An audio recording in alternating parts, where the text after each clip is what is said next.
1919 was an auspicious year in history. The First World War ended, ushering a drastic change in the world order. The Philippine Islands had been a U.S. territory for 2 decades and was promised independence under the Jones Law of 1916. Progressive reformers saw the country and its people as a major target for modernization, and education was its main weapon. 7 forward-looking Filipinas came together in 1919 to create a school where young women could gain the knowledge and skills that would make them modern women. Paz Marquez Benitez was the first president of the Philippine Women's College. Jose Abad Santos was its first chairman of the Board of Trustees. Francisca Tirona Benitez was the second president, and with her husband Dean Conrado, guided the school from a house on A. Flores Street to its iconic Taft Avenue campus.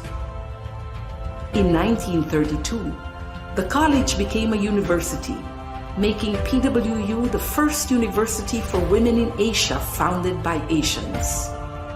It provided a space where innovations in education flourished, and young people were encouraged to be the best that they could be.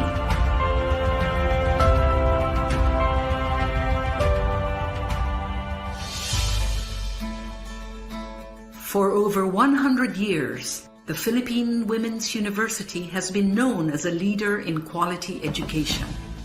In 1934, PWU moved into its main campus on Taft Avenue, and since the 1970s has been co-educational. Located in the heart of Metro Manila, it is easily accessible by public transport and surrounded by affordable housing. Today's PWU offers undergraduate and graduate courses in several fields of study. Its business and management programs are responsive to the needs of industry, using evolving technology for global competence. PWU graduates excel in arts and sciences, education, social work, and diplomacy. Its fine arts and music programs have produced outstanding graduates through a holistic education that treasures heritage as well as excellence. PWU has pioneered in fields such as food science, nutrition and dietetics, medical technology, pharmacy, and nursing.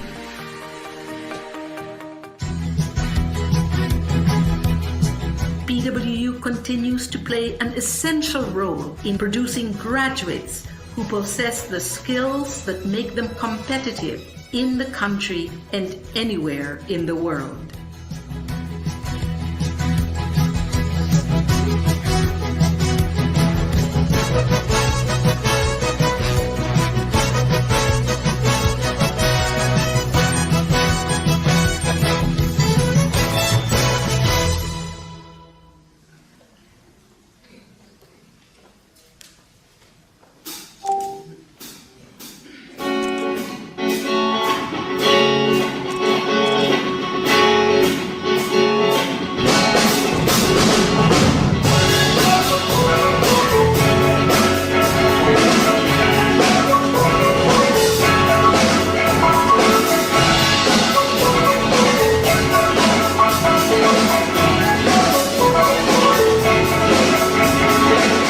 We are a united community.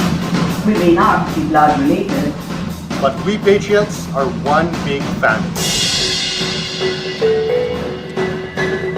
Being part of the PWU community strengthens us. Through the years, we support each other through good times and bad times. We Patriots always have each other's back. It's a big honor to be part of a community that is open to the ideas of each other. Drives us to excel, and be the best version of ourselves. That's the standard of excellence that we Patriots strive for. I'm thankful that this community lets us be who we want to be. We thrive because we accept each other for who we are. And like a family, we treat each other equally. Actually, PWU gave us a home and helped us to be a patriot in society. We may have different individual drums and instruments, but we march with the same beat together as one united community. Do you want to march with our community of patriots?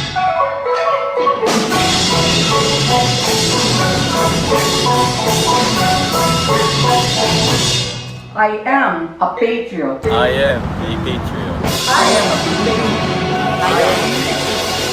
I am a patriot.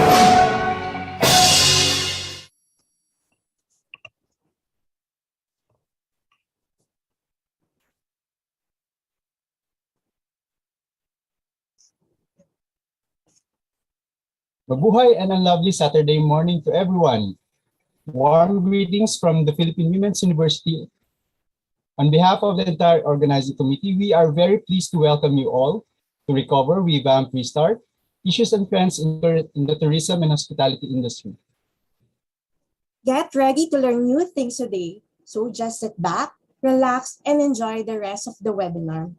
This event is organized by Master of Science in Hotel and Restaurant Management and Master of Science in Culinary Arts students of the Philippine Women's University. I'd like to draw your attention to your smartphone, laptop, or desktop computer because there's no better way to begin this conference than with a prayer and the Philippine National Anthem. The following that comes, our teaser trailer.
mo'y buhay. Lupang hinirang, duyat ka ng magiting. Sa manlulupig, di ka pasisiid. Sa dagat at bundok, sa simoy at sa langit pupukaw. May dilagang tulad, awit sa paglayang minamahal. Ang kisap ng watawat mo'y tagumpay na nagdiligdig. Ang bituin at araw niya kailan pa may di magdidinig. Lupa ng araw ng at ipagsinta mo'y langit sa piling mo. Aming ligaya dapat may mga abi ang mamatay ng dahil.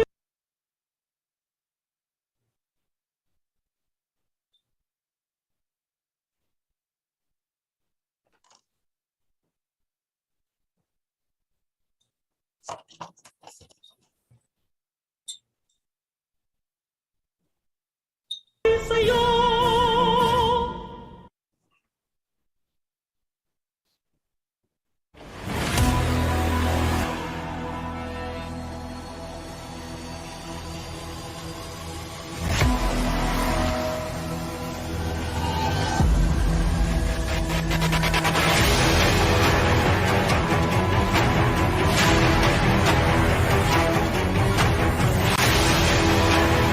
name is Dee Bernabe and I am a Filipino travel blogger.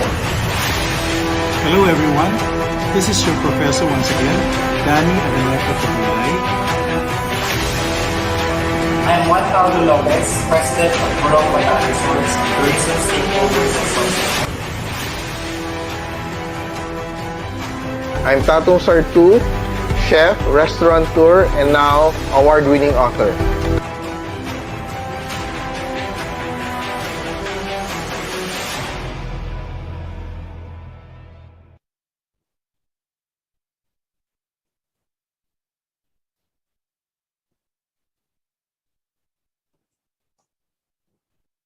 Great morning. I hope everyone is having a good time. It is our pleasure to have all of you join in this webinar entitled Recover, Revamp, Restart, Issues and Trends in the Tourism and Hospitality Industry. We have invited distinguished guest speakers who can share valuable insights and experience about the industry in this webinar. So buckle up, get your pens and paper handy for taking down notes. Listen attentively and just enjoy this fun webinar. Right, partner? Definitely, Chef Ray. This will surely be fun and exciting. So just to give you an update, as of now, we have a total of 1,892 registered participants. And on Facebook, we have around 372 viewers and counting. Okay, so thank you very much for joining us today. It's not yet too late to tell your friends and your families to join us. So on the FB live chat box, you may drop us your likes, okay, your heart, those heart signs, okay, and please mention your school name. We may give you a shout out a bit later. No? Don't forget to share this live conference to all your social media accounts. So I am Chef Adrian Basilio, and with me is my good friend, Chef Ray Michelle Hernandez.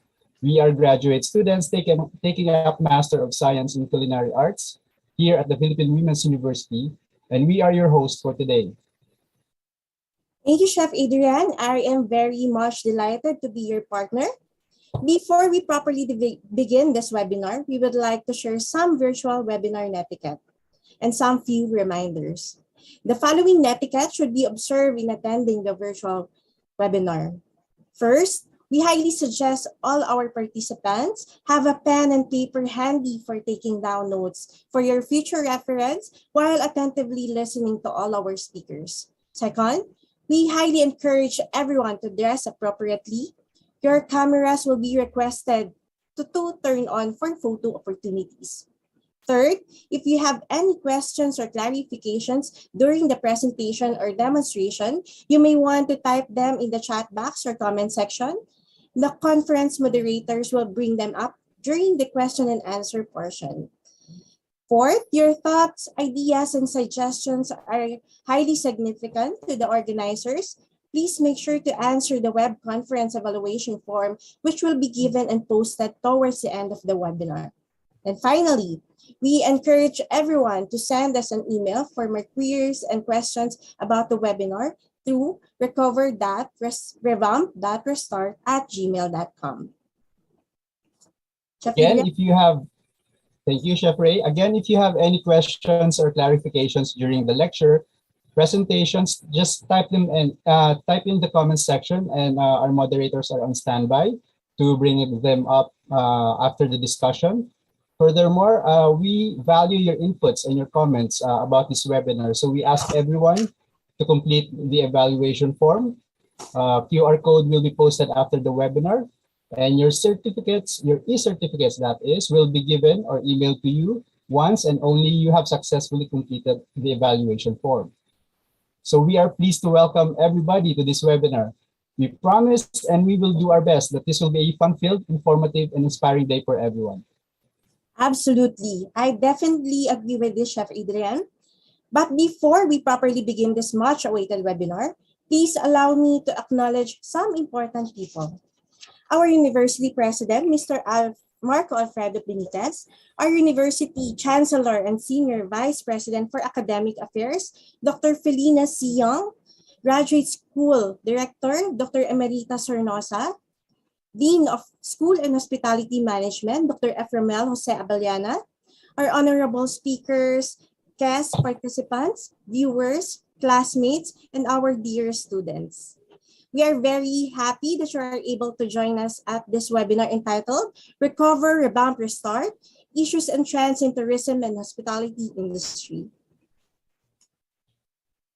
I am more than honored to tell everyone that this webinar is brought to us by the Graduate School of Hospitality Management, of course, with the guidance of our subject professors, Dr. Angelina Blanco and Dr. Rainier Perez, and our Graduate School Dean, Efremel Jose Abellana. To formally begin this program in full swing, let me present you with great pleasure and pride our beloved Dean of Graduate School of Hospitality Management, Dr. Efremel Abellana, for his inspirational message. Morning, Dean. Thank you, Chef. Thank you, Chef.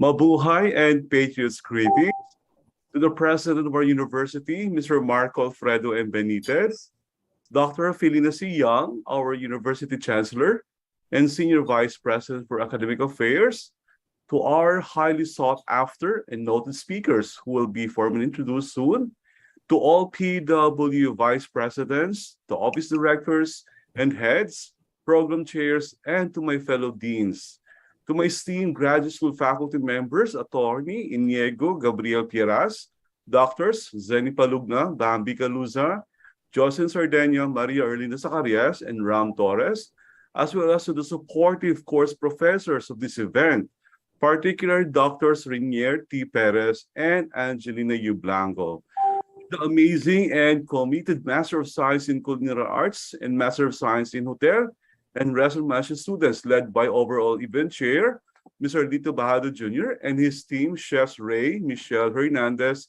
and Adrian Paul Basilio. To all committee heads and members, my sincere congratulations for the excellent teamwork with your three major subjects: current issues and trends in the tourism and hospitality industry, advanced human resource management, and advanced menu and food safety management.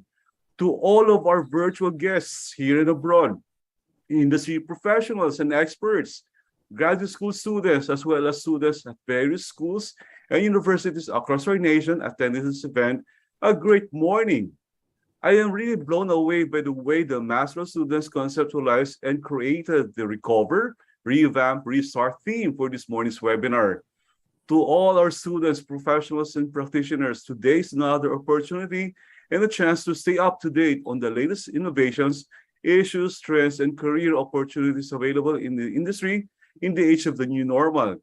You'll have the ability to learn more and become more knowledgeable about a variety of fascinating topics for today, as well as get all the answers to the queries you currently have. What information will you have today? The answers to this question will come from a range of subject matter experts and thought leaders who will share them with you later and give you incredible experiences right now. I shall start with first, must keep accepting change as the only constant in the world. John C. Maxwell said, change is inevitable. Growth is optional. For those of us in the workforce, academia, or industry, this morning's webinar is crucial. All of our lives have changed significantly, especially with the current hospitality industry trends and issues, health protocols, and safety measures. But it's important to accept changes to increase innovations more resilient and agile and toward productive workforce. We must affirm and believe it. You will upgrade, recondition, and carry today because of the knowledge you receive from our distinguished presenters who will discuss these webinar topics. The speakers go into detail about their subjects, which will ultimately inform you about the current trends in the hospitality and tourism industry, menu and food safety management, and human resource management with the ongoing slowly post-pandemic situations. If you want to actively learn about some of the major difficulties that the industry is currently facing, pay close attention to the message and the presenters' conversations. Our sector is particularly focused on trends and issues in the tourism industry with numerous plans and strategies improved and seriously sustained. The economy and business environment will be affected positively further by this pandemic recovery with updates and critical organizational areas. Second, the worldwide hospitality and tourist business is continually driven by the desire to return to a regular life and the potential to better living and working conditions.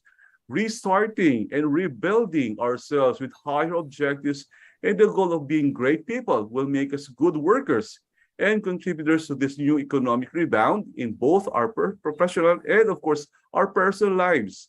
Third, even though our organization is made up of people from various cultural backgrounds and with various personalities, educational backgrounds, religious convictions, and customs, what matters most is that we are united to create a strong, recognizable Filipino brand in the tourism and hospitality sectors.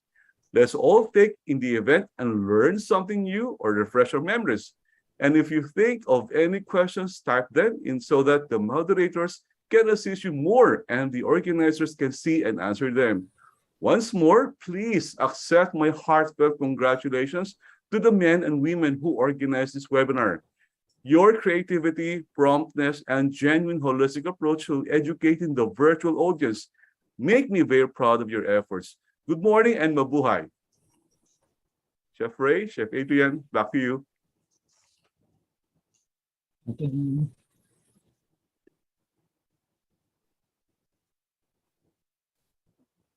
Thank you very much, Dean Prime, for such powerful and inspiring words.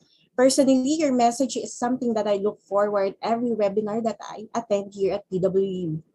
We are truly grateful for the kind of leadership you has bestowed upon us, which will help us achieve our life goals and for your unwavering support during these trying times. It is our great pleasure to have you with us for today's event. And now, we'd like to welcome our subject professor for Advanced Human Resource Management in Culinary Arts and Hospitality Industry and Advanced Menu and Food Safety Management, Dr. Angelina U. Blanco, for her opening remarks. A pleasant good morning, everyone. Mabuhay! So, good morning to our President, President Marco Benitez, our Chancellor, Dr. Felina Yang, Dean Prime Abeliana, our distinguished faculty, also to Dr. Rainer Perez, my co-faculty, and Dr. Jocelyn Sardena, our graduate school students, and all our other audience from different universities, faculty, and students, a pleasant good morning. So today is our webinar with the theme Recover, Revamp, Restart, Issues and Trends in the Tourism and Hospitality Industry. So this is a joint collaboration webinar of my students in MS HRM and MS Culinary Arts. So we have distinguished speakers today to share their knowledge, in the industry. As you know, there is nothing like learning from the industry experts. So the learnings we have in school are just right, but more so when we learn new knowledge and experience from those industry.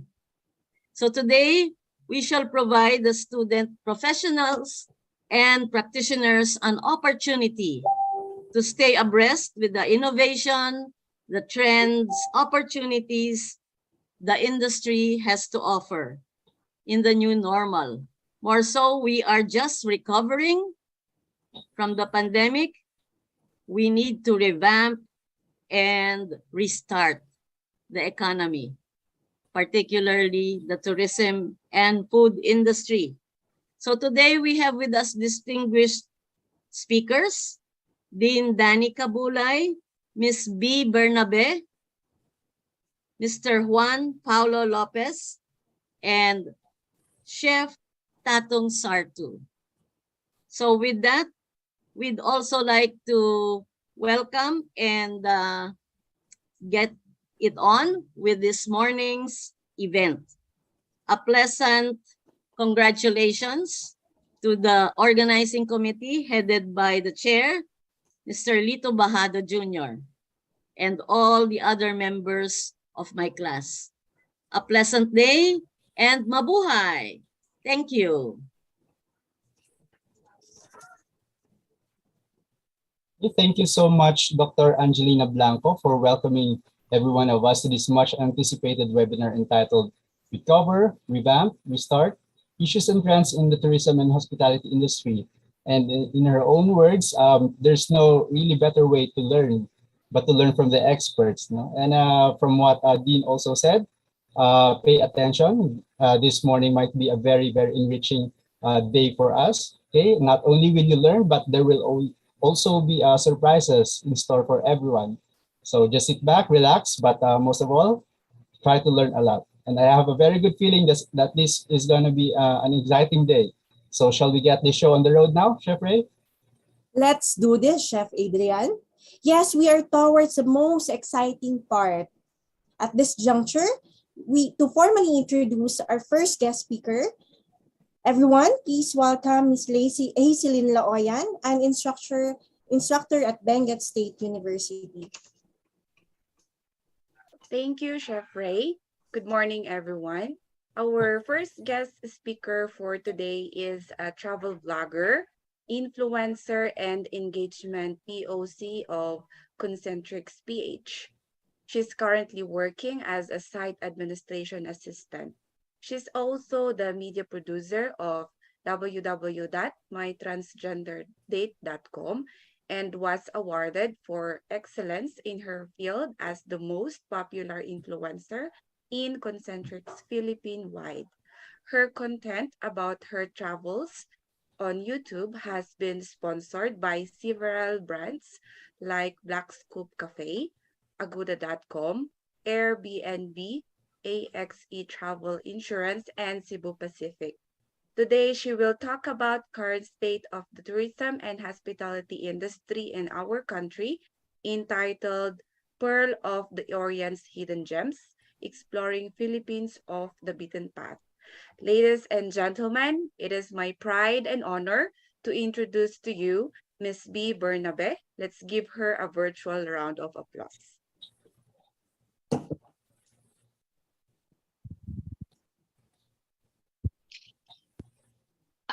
Thank you, Miss Hazel. Am I on live now?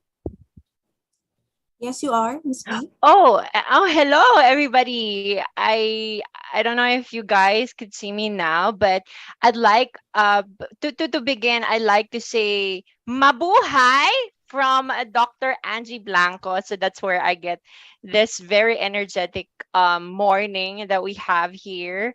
And I also would like to say thank you to Hazel for that applauding introduction. That was really awesome. So thank you. So now to begin, my slides. Can I see my slides, please?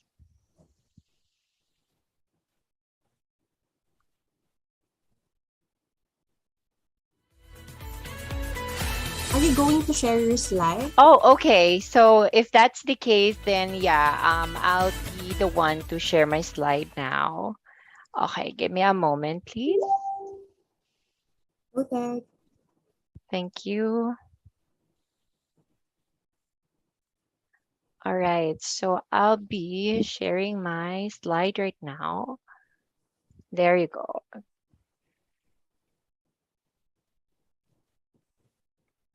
Could you guys see this? Yes. Yes, we can see it, Miss B. Okay, so to begin, hello, welcome to you and to me. So if you guys notice why it's welcome to you and to me. So basically, if I speak Tagalog, so you might kind of notice that I sounded like Rufa May. So I know that I have to kind of try my best to speak in English at all times for our international viewers. But then again, of course, if we have an international viewers, welcome to you and to us here in the Philippines. My name is B Bernabe, and these are my other social medias. But let me introduce myself to everybody. So it is right that but first want to highlight that I am also a graduate of Bachelor of Science Hotel and Restaurant Management, which is on our neighbor, that's Lyceum of the Philippines University. I don't know during that time because it wasn't university yet, but it was like Lyceum University of the Philippines, kind of like. So I'm also, yes, I am a travel blogger and a video editor. I own a Sting Studio where I edit some videos for the other bloggers in company, mainly mytransgenderday.com, so which I am the media producer of that. I'm also working in Concentrix Philippines as a site director's assistant in Concentrix influencer. So I'm kind of like a brand ambassador of Concentrix. So if you guys know somebody who's working with Concentrix and ask them about the Influencer Academy, so you might gonna get the chance to know me more, do some commercials for them. So there, yes, and correct. I do been have been sponsored by Agoda.com, Klook, Airbnb, AXA Travel Insurance, Cebu Pacific, and more. So there are some I could say not so popular or commercialized establishments that was sponsored that they sponsored me during my travel, and I'm really thankful about that. I just could not able to put everything in there. So there, so next slide. So I just wanted to show you my works. So these are my works. I have with Roby and Easy Meal, and these are my what I do in my life right now while I am not on travel. So let's begin with my travels in Asia. So these are my episodes from Cambodia. I went to Japan, Indonesia, Bangkok, Vietnam, and so on and so forth. So guys, to let you know, I know that there are a lot of students in here. You might be wondering, like, if I am traveling during the time that I was on your age. Yes, I do. So I started traveling when I was 18 years old. So the very first country that I've been is Macau, then followed by Hong Kong, and so on and so forth. So eventually, I am really interested to travel. It just happened that during that time, blogging thing is not very famous. So so there. My travels in the Philippines. There are uh, some places that I've been also, but I wasn't able to capture that on my blog. But here's are like the highlights. So I'm sorry about what I wore here. Basically on the beach. So just to give you a heads up that I love islands in the Philippines. That's what I would like to share it to you more in a while. My travel tips for Pinoy. So basically, I think this is where I got a little bit of fame because I help a lot of Filipino to know more about travel tips and the very famous topic or discussion about the immigration guidelines, which I will tackle in a little while. So there. Now, so my topic for you today is Pearl of the Orient's Hidden Gems, exploring Philippines of the beaten path. There. So these are the places, if you guys see and notice, these are the places that have been in the Philippines. So there's a lot of places I've been, but I could not able to show that again on my blogs. But yeah, if you guys have any questions, I could answer for you later, then I could. So our topics for today is travel versus tourists. Number two is travel tips for us Pinoy. So basically, um, I thought of like this is necessary for everyone because quote unquote most of the Filipino thought that um most of the Filipino thought that it is expensive to travel. Actually, it is really not. As long as you just have these guidelines or tips that I might wanted to share to you. Next is traveling abroad plus Q&A portion. There. So let's begin. Why did I choose a topic about traveler versus tourist?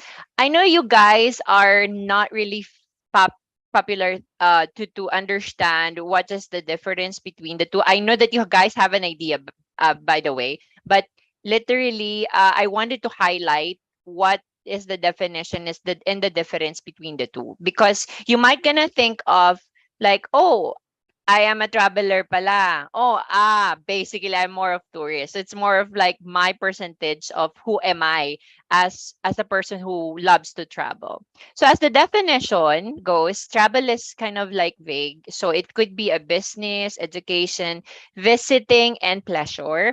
While the pleasure part portion goes with tourism. So this is limited to only pleasure and leisure.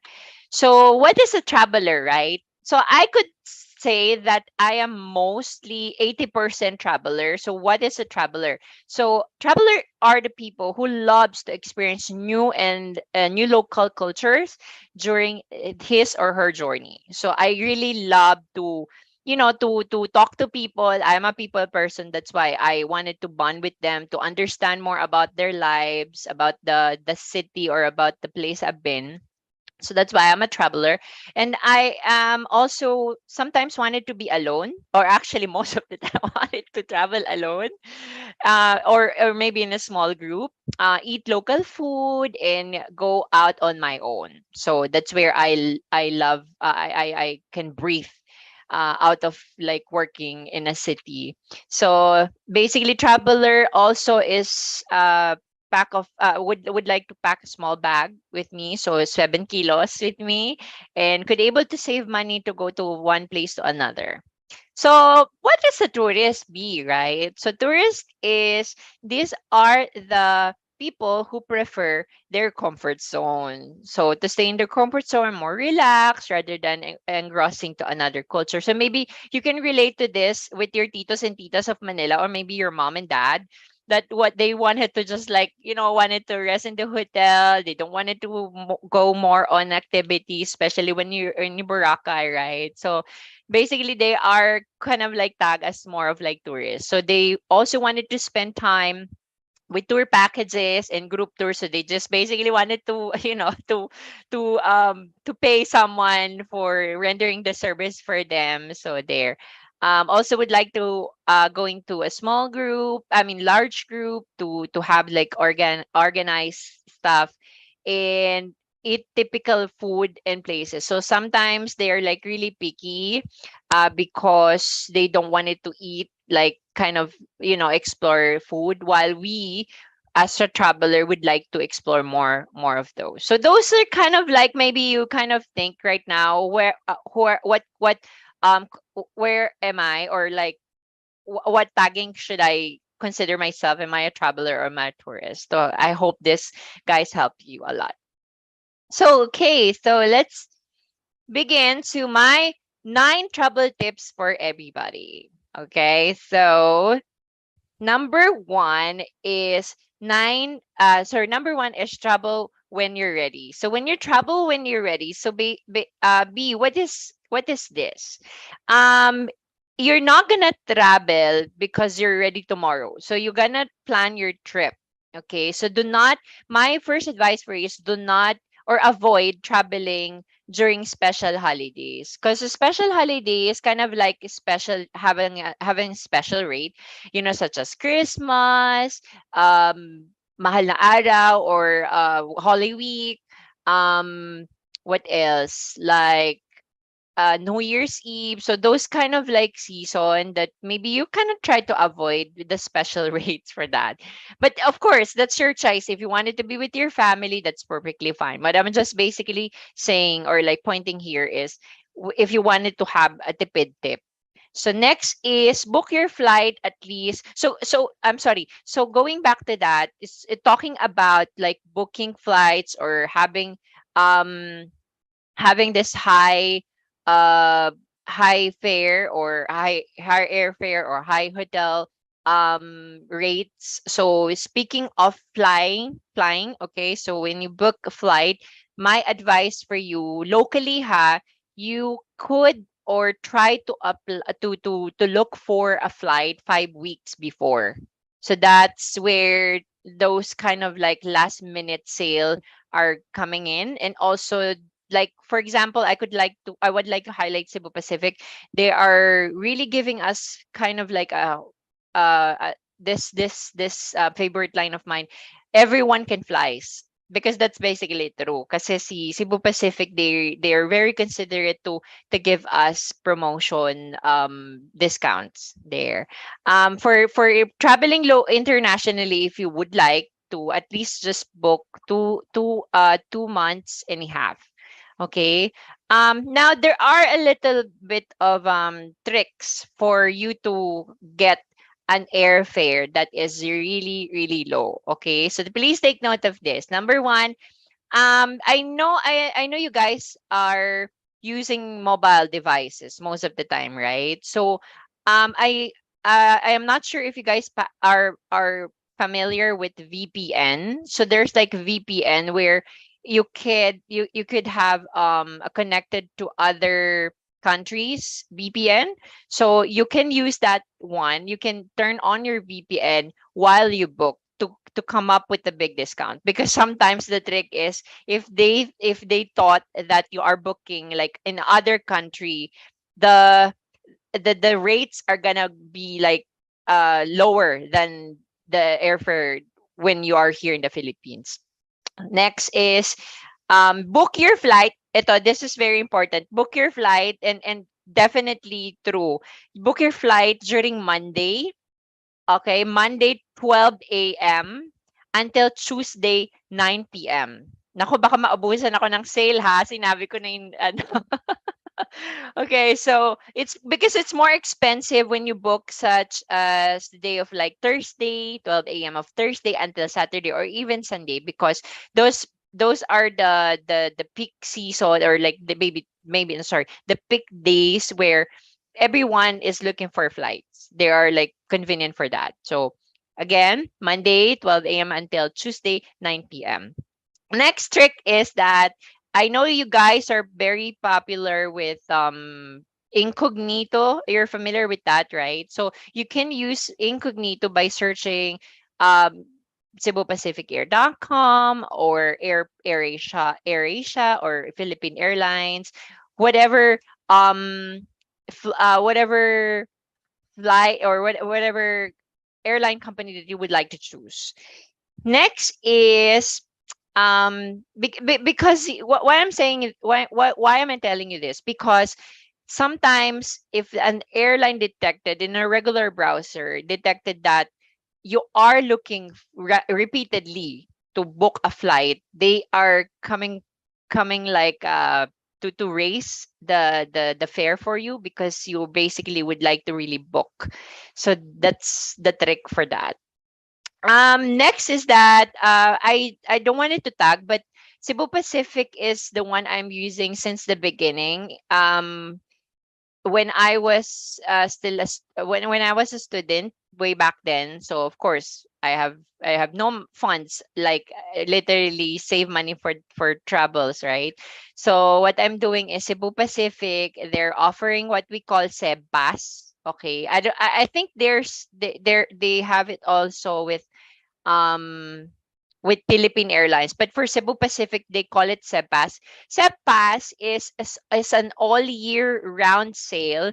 So let's say for two-way ticket, you're just gonna buy it for 700, and then you can use it all year. What you just have to pay if you would like to book that already is you just need to pay for tax. And that's, believe me, I am buying kind of like maybe 10 two-way whenever the Seb Pass is available to buy. So that's my travel tip for you. Okay, next is number 2 is find a sustainable way to fund your trip. Guys, this is what I call savings versus travel funds. I don't know if this is effective to some, but for me it is, because I have my savings for my, let's say, my everyday needs, my necessities, everything that I wanted to put out of my budget. So I have a little for my travel funds, maybe like 500 pesos each month or maybe 1,000, so that it would be easier for me once I go travel. So I have my travel funds and I also have my savings for travel for me to buy what I want and what I need. So that's one thing that I wanted to highlight. So, and also this is a traveler's tip. Did you know that when I do my travel blog, sometimes I bring food. Sometimes I bring ano skyflakes or even what they call this, the cup noodles. Believe me, I'm doing that, and even sardines or century tuna. I'm bringing that along with me because I prefer to eat in my room sometimes if I'm really tired, rather than me going out to eat. And that's one travel, I mean, tips that I could share. Next is seat sale alert. So seat sale alert is somehow being offered by our local airlines. So you can mark your calendar or subscribe to the airlines, and they can email you if they have seat sale alerts. That is really effective. And one thing that I could share is, guys, one piso fare is not applicable anymore. Okay, because during that time, yes, maybe there was like 10 years ago. During my time, there's a piso sale. You just need to pay, I guess, 200 pesos. That tax is included. But right now, since air travel is being popular already across the Philippines and other country, to travel in the purpose of travel, then the price rate, there's like surcharge already, there's some several charges, web admin charge. So if you guys saw that there's piece of sale, oh, believe me, it's not piece of sale. What else? Airline points, it could be Cebu Pacific or Philippine Airlines. They have airline points that could help you also to lessen your airfare. Consider other gateway or destination. This is one of my favorite because um let me give you an example locally first, no? So if you would like to travel, so let's say B, I have 1 week to travel. Where should I go? I could suggest for you to go just one sample lang ha. I could suggest for you to go to CDO, because in CDO Cagayan de Oro you can actually go to some places such as Siquijor Island where I blog. You can also go to what's the place, Bukidnon. You can also go from CDO going to what island is this, the popular one, uh the one with the,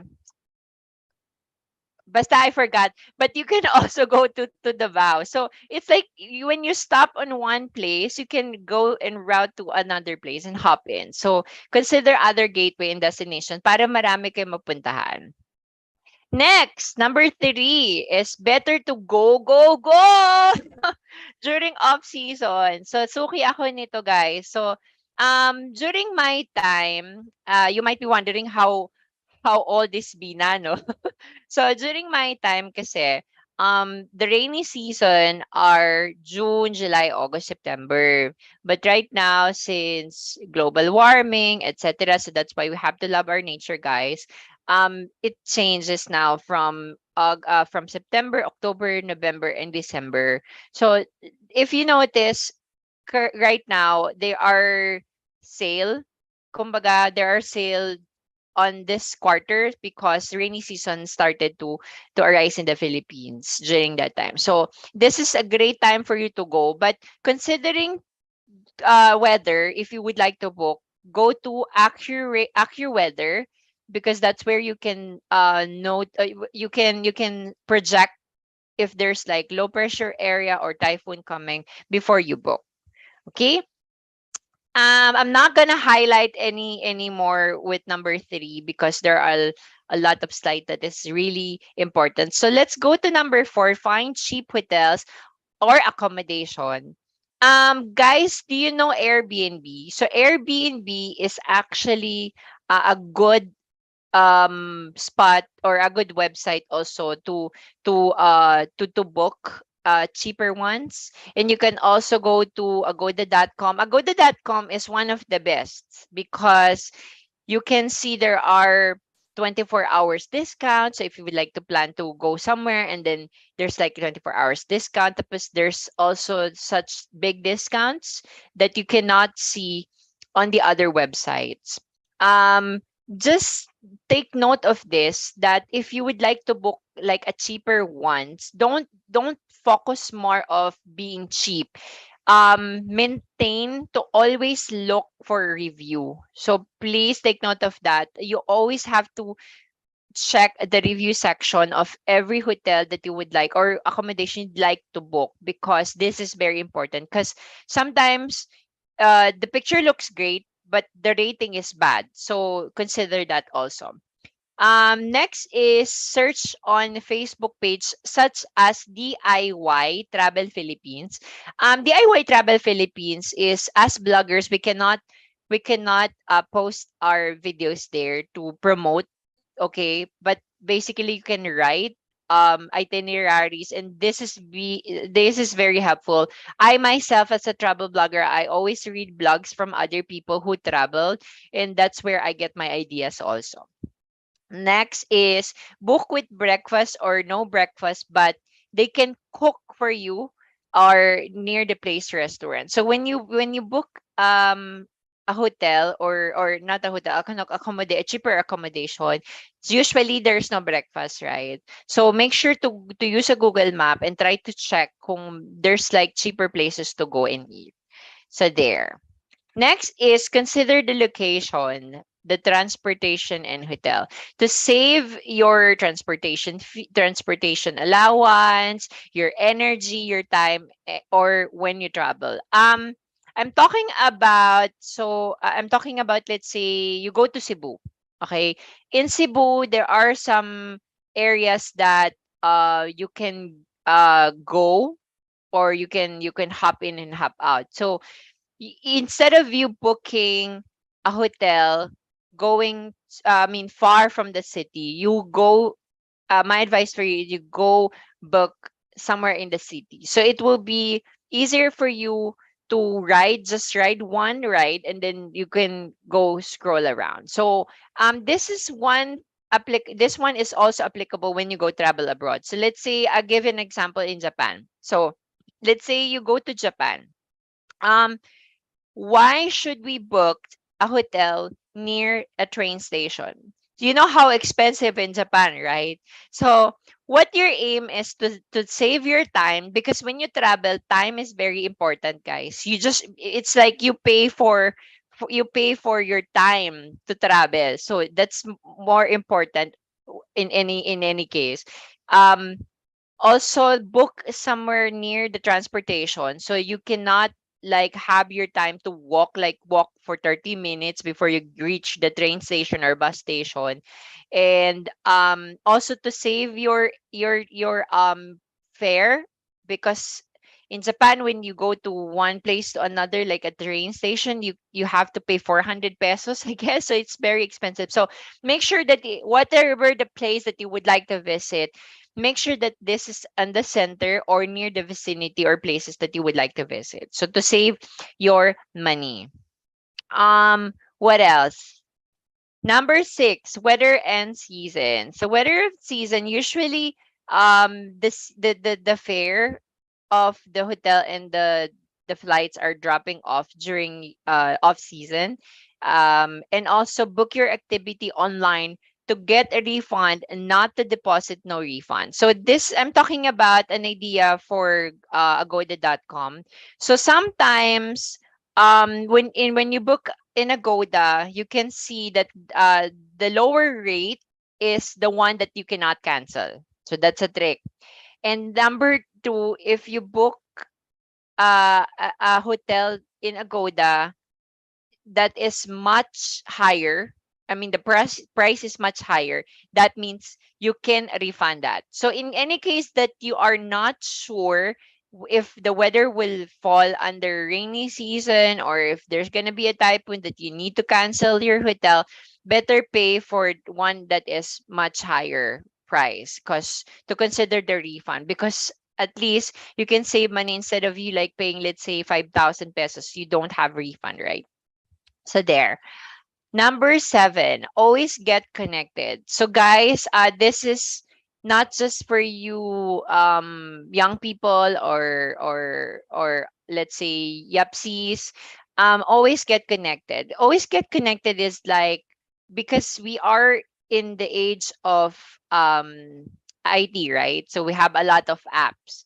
So way options that you can get ideas are from Facebook, right? So you can ask your friends in Messenger, hey, have you been here in Sikihor, blah, blah, blah, blah. Or you can either go to some, let's see, I'll go to Camiguin. So I'll join a Camiguin group to highlight and to know what is in Camiguin. And I can also search in Google what places to go. So there are some helpful blogs that you might want it to read.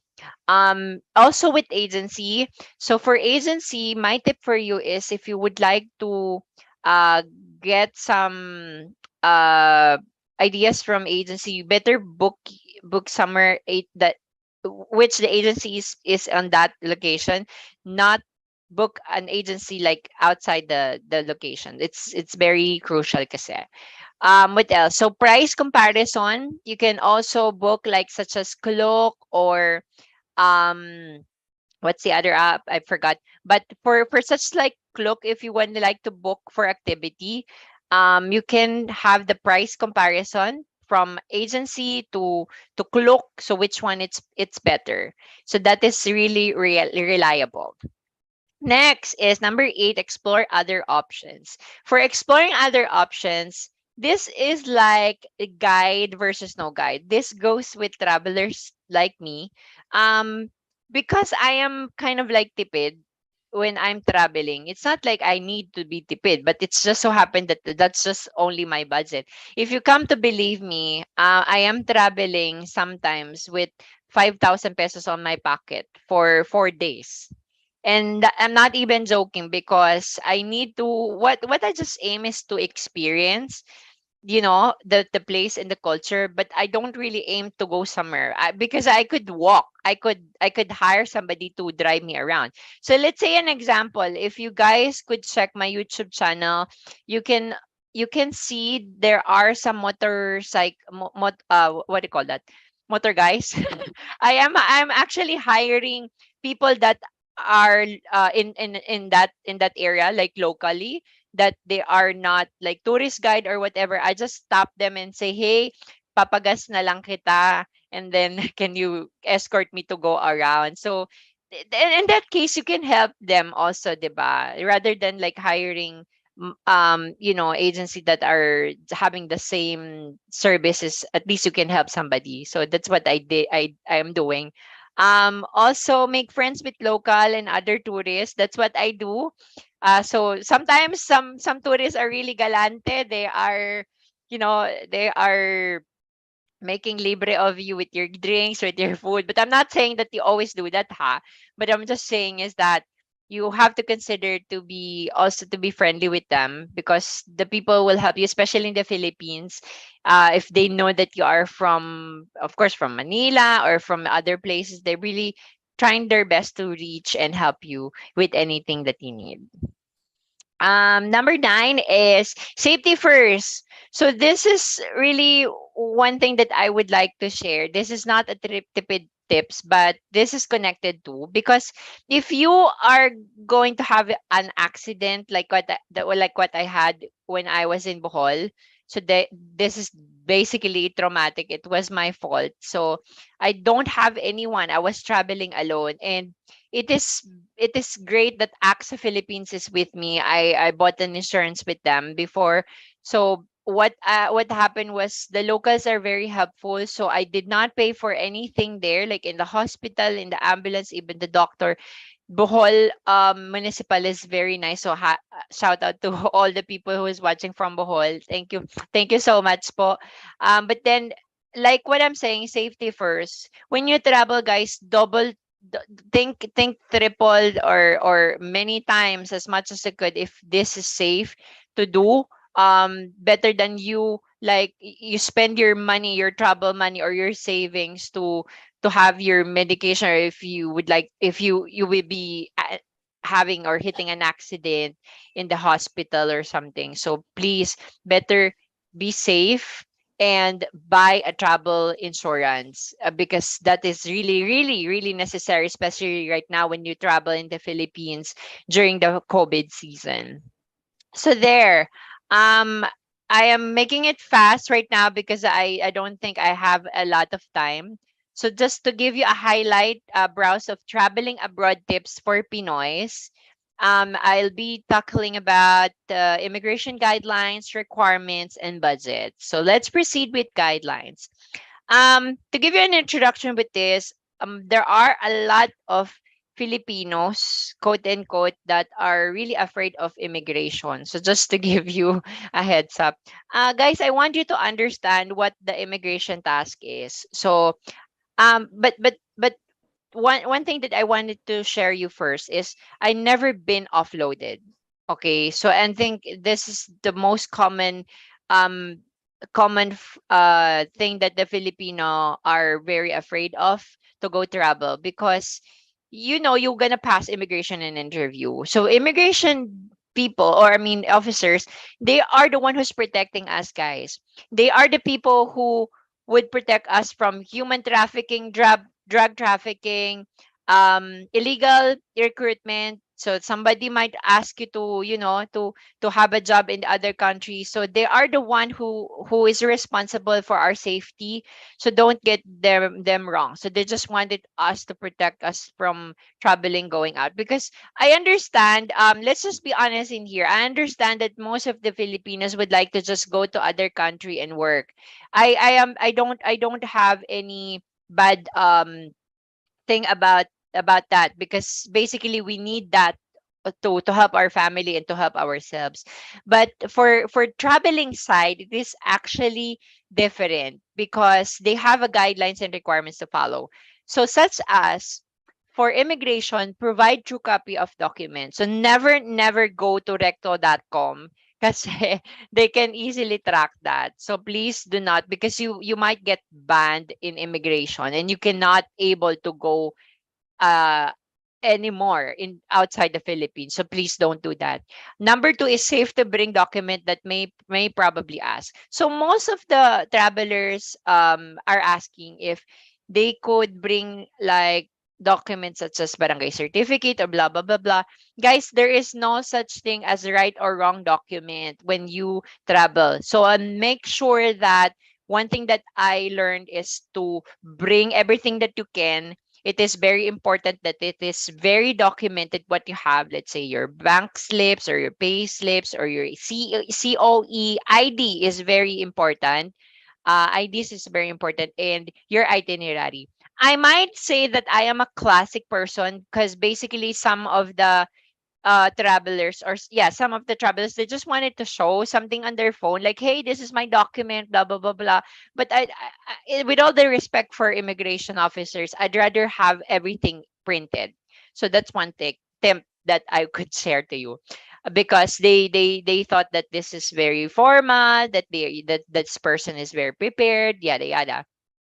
Next is avoid digital documents instead of, yeah, so this is what I'm telling you already. And the last tip is be confident. So please just be confident, because they're not interrogating you for the purpose of they just tripping or what. They are interrogating you because they wanted to protect you, and they thought that it is necessary for you to be offloaded, yet that you can produce the document that they needed. So next is the requirement. Requirement is, guys, take note of it, that if you would like to travel abroad, the passport should be 6 months before it expires. B, let's set an example. Like, if my passport will expire in June 6, so you cannot travel um like January or February, March or April, blah blah blah, because you cannot pass by immigration anymore. So the last day of your passport expiration is December 6.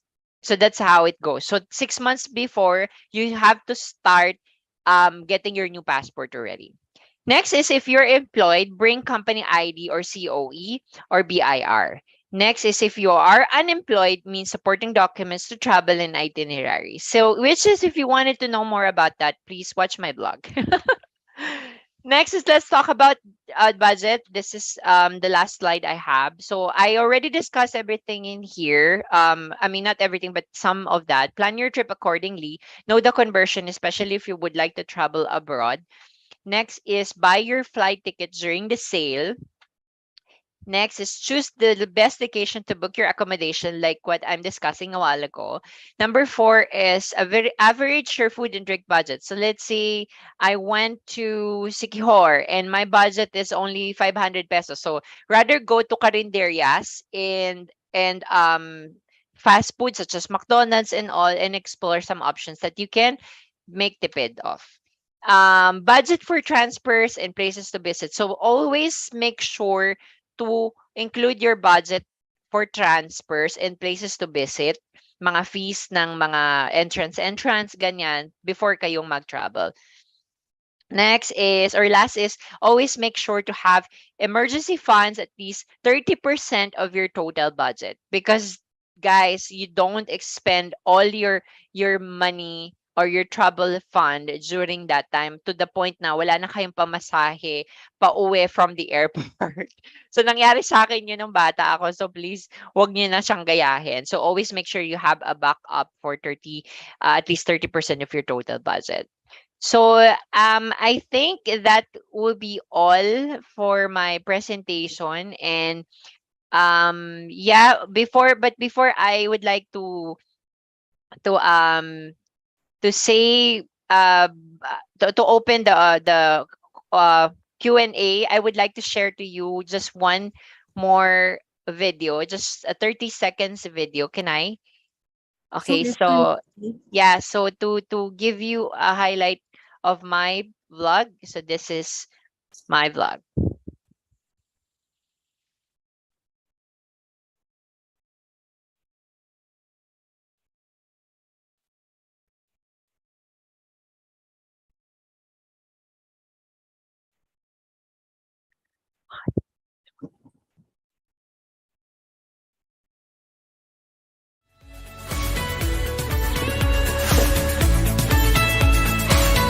There you go. Thank you so much. Again, my name is B. Bernabe. Thank you for inviting me.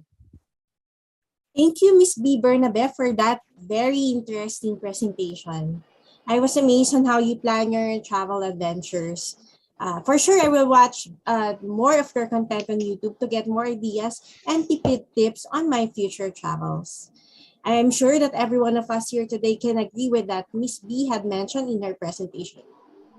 So at this point, let us proceed with the Q&A portion. And to help us throw some curious questions from the audience to Miss B, may I call on Chef Ella Pinder and Chef Nick Martin Javier? Take it away. Thank you so much, Chef Ray.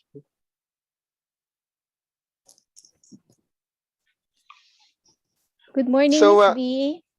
Good morning. Hello. Hello. Hello to you and to me. Yes.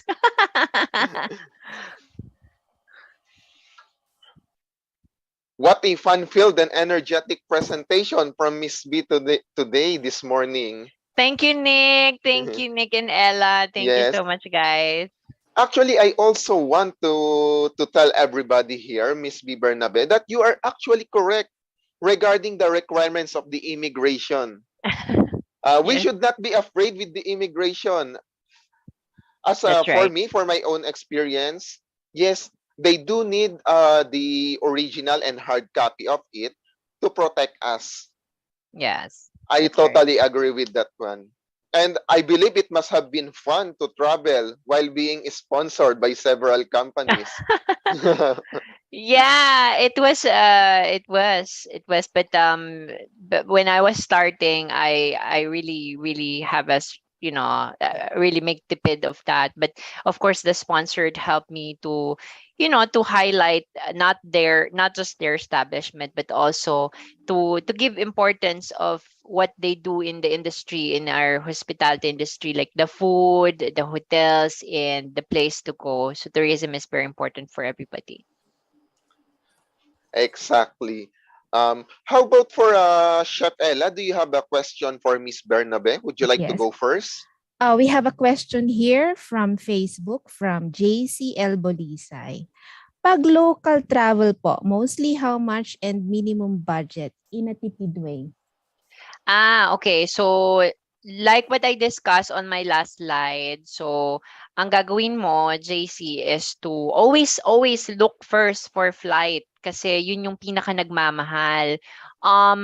For the accommodation, this is your ano na, your option, because if you are like what I'm discussing, if you are a traveler like me, so of course you go to such as cheaper ones, like you go to mga accommodations ng mga sharing of beds like that. So again, go for air flight ticket first, tapos book your hotel or accommodation, tapos plan your budget na with transfers at saka activities. So most likely, I'll give you an average ha. For 3 days, 2 nights lang, no? So let's say in Boracay, you can spend about 10 to 12K if you are alone ha. And mostly if you're alone, it's much no it's much expensive, but if you are with a group, a small group, that will be lesser. So for Boracay, about 10 to 12. Camiguin Island might be same with 10,000. What else? For Sikihor, it's like 10,000 also. So most likely like 10,000 you can travel already. If you wanted to know more, ping me so I could help you with that. Okay, Miss B, we have a question from Herwin Cajal of Palawan State University, Brooks Point Campus. Miss B, I want to be a travel blogger someday. Do you have any tips and how to start? Oh, yes, of course. But I wanted to shout out those people who's watching from Palawan. So yes, travel blogger or travel blogging is not because you just wanted to blog. Being a blogger, let's just begin with as a blogger. Being a blogger is you have to be creative, because if you wala kang tiyaga to edit your videos, you have to pay. Okay, so that's one factor. Number two is a travel blogger is the one who is very dedicated on what he or she wanted in life. So let's say, for example, ako, nagtatrabaho ako in other company, but I am not a full-time travel blogger because I could not sustain my money because I'm not sikat. So I could not sustain my travel funds to just basically go on full time, no? So it's not really possible like what you're seeing in other foreigners. So let's guys admit that very few are travel bloggers here in the Philippines. Maybe I'm one of the best. But just kidding. But I could say like we are patronizing everything. We're patronizing foreigns. Pagka maganda at saka sexy, pogi, yan ang lagi nyo tinitignan sa travel vlog. But to be honest with you, sometimes yung content nila hindi masyadong detalye. So I'm not saying that you go for local ones, but what I'm just saying is the more, if it is more convenient if you're watching for a same Filipino travel blogger, because you can relate rather than us, watching in some foreign blogger. So to go back to your question is, if you wanted to be a travel blogger, so make sure that this is your passion in life, because this is gonna be forever. Myself, kahit na disgrasya na ako during the time when I was in Bohol, tuloy pa rin ang pag-travel vlog ko kasi that's the document of my life. If mawala ako sa mundo, ayun ang nagpasaya sa akin. Yun yung nakikita kong success in my life. So if you wanted to be a travel blogger, so please have your passion first. Know if this is something that what you wanted in your life to pursue. Yun lang. Thank you, Miss B. Chef Nick, do you have more questions there? Yes, actually, Chef Ella, we have a question. We have a question from Sai Lauhari from Palawan State University. What are your top 3 beach destinations in the Philippines, Miss B? Ay! Coming from your experience, of course. Gusto ko yan. Sige. If you are coming from Luzon kasi, you basically have to fly lang, okay? Let's start with Luzon muna. So for Luzon, if you are from Luzon or from Manila area, my top are you pertaining if you're a first timer or like or just basically in general? So if you are basically in general. in general, okay. So if you would like to go from Manila, I'd like you to go to Coron, which is on your place in Palawan. Coron, Camiguin Island, at saka Siquijor Island. There. Kapag may pera ka din, pwede ka namang mag-Acapulco. But if you are from Mindanao naman or Visayas, you have to go to like in Davao. No, not in Davao, like in Siquijor, Camiguin, and try to go to Boracay also. Boracay is one of the best if you would like to party. So I guess more the people who's watching here are students, no?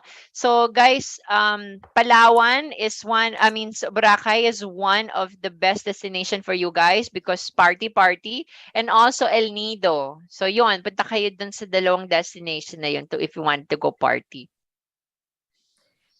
Miss B, ang dami pang question. Sige lang po. This is the last question. What is the best dish and most memorable dish that you have tried during your travels? It was keeping. This is a local delicacy in Camiguin Island. So I am not really a fan of matamis, but I was so amazed when the lady taught me how she do it by heart. So kinakayag pa niya, tapos talagang pinapatuyo pa niya. So itong kinakain na delicacy na to, na keeping, that's one of my favorite na. 14 pesos, imagine bibili mo sa Ale. Tapos nilalagyan niya ng some topping na and we cannot imagine how hard she put up on that para makain mo yon. So I guess it's not because of panlasa o because of the hard work of what she did or like the chef did to a certain food para makain natin ng maayos. Maraming salamat po, Miss B. And we will definitely follow all your social media accounts and salamat watch more po. of you. Chef Nick? Yes, unfortunately, we have to move on. So I would like to personally thank Miss B. Bernabe for being our speaker for today and as well as for answering the question. And maybe Sure. maybe don't be surprised one day, maybe I will send a personal message to you because I also have my own personal questions. Sure, sure. This goes with everybody who's watching right now on live or recorded line. If you guys have any question, my YouTube channel is open. I literally answer questions there personally. Masipag akong sumagot. Wag lang yung sobrang like yung about immigration na parang talagang aalis kayo ng bansa and you're working. So I don't answer that na kasi it's obvious. But basically, if it really helps you for travel, especially sa Pilipinas, para makapunta kayo, lalo na sa mga young ages like you, na medyo tipid talaga tayo, I could definitely answer you with that. Thank you so much, guys. Thank you. Thank you so Now, much, Miss Bernabe. now Yes. back to our hosts. Bye. All right, thank you so much, Miss B, and to our dynamic duo, Chef Ella and Chef Nick.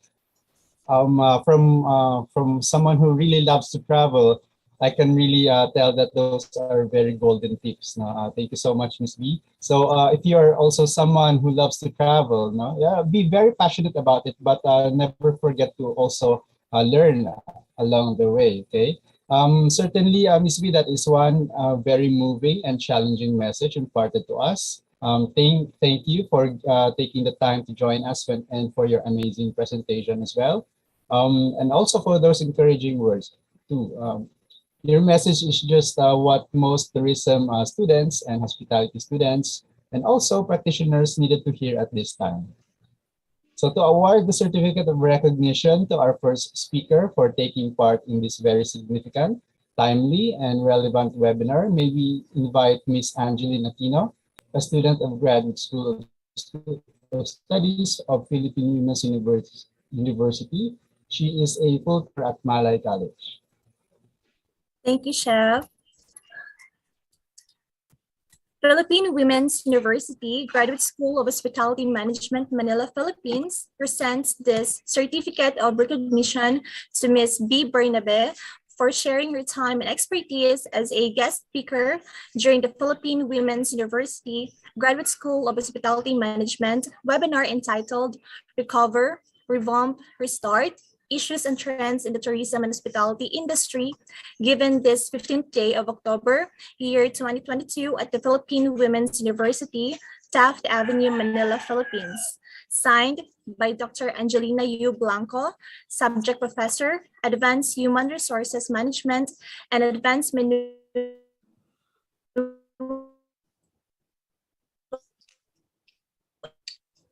and Food Safety Management, Dr. Rainier T. Perez, Hospitality Management, and Dr. Efraimel Jose L. Abellana, Dean, Graduate School of Hospitality Management. All right, now may we request a photo op with Ms. B and the committees as a remembrance of today's very important event.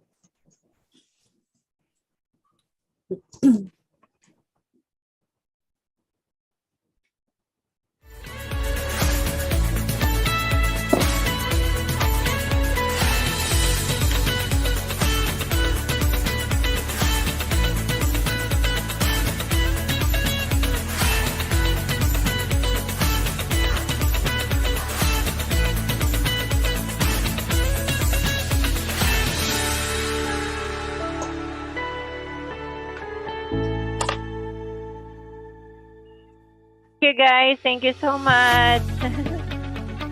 Thank you, Ms. B. Thank you po. Okay, so how is everyone doing so far? Are you learning a lot so far? Okay, but just to make this morning more exciting, we are going to have a short icebreaker. We're going to have a game because we are giving out cash prizes to our attentive and energetic audience. So you will not only get to learn this morning, but you will also win some prizes. Okay, so Chef Ray, can you please provide the details of this game? Okay, certainly. We will ask one question about the previous topic. We're going to pick one random correct answer from our Facebook Live audience and the first correct answer from our YouTube Live audience. For example, we will get the fifth correct answer from Facebook Live, but for YouTube, the fastest one will get the prize. Our winners will receive 100 pesos and this will be sent via GCash. We will send instructions as soon as we finalize the winners. Chef Adrian? All right, let's get this one on the road. Everyone, are you ready?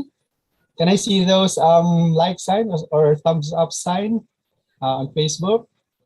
Okay, so get ready. Get ready, everyone, for our first icebreaker question. Okay, here it goes. Name the title of Miss B's presentation. Okay, again, what is the title of Miss B's presentation? Okay, you may start sending in your answers now. We are looking for the third correct answer from Facebook Live and the fastest correct answer in YouTube Live. Okay, so later we will update you on the winners for this question. So stay tuned, everyone. This really sounds fun. You learn to get the chance to be 100 peso richer today. If I were you, I would keep my eyes peeled and my ears sharp for the rest of the webinar. All the best for everyone. Thank you very much, Chef Ray. And now on to the next part. Let us welcome Mr. Ryan Christian Alonso to introduce our next guest speaker. Thank you, Chef Adrian. Our second speaker is a former dean of Far Eastern University, Manila, where he managed 11 programs. He is a certified public accountant with extensive experience in tourism industry, holding senior positions in local and multinational companies in the Philippines and around the world, enabling him to travel to 53 countries and 63 provinces today. Currently, engages in consultancy projects and conducts training courses in many industries and various government agencies like COA, Supreme Court, DOT, NBI, and etc. He was part of the international team of consultants who drafted the National Tourism Development Plan of the Philippines for 2011 to 2016. He was also engaged by the Asian Development Bank to develop and implement a knowledge and experience sharing platform on heritage tourism for tourism ministries of India, Sri Lanka, Bangladesh, Nepal, and Bhutan. He was a three-time business planning world champion coach, twice in Harvard University's Entrepreneurial Idol of the World competition, 2005 to 2006. And the JCI Best Business Plans of the World competition in Austria 2005. A graduate of Master in Business Administration with honors from Trinity College, Dublin, Ireland. He also has a degree of Bachelor of Accountancy cum laude from the Polytechnic University of the Philippines. Pursue a master's degree in special education at Philippine Normal University, a certificate in culinary arts, and a degree of Doctor in Business Administration at the Pamantasan ng Lungsod ng Maynila. He is also a multi-awarded academician and writer, speaks 11 languages, has written 10 books, and completing 41 more. Please help me welcome our second resource speaker, Dean Danny Cabulay. Let's give him a virtual round of applause.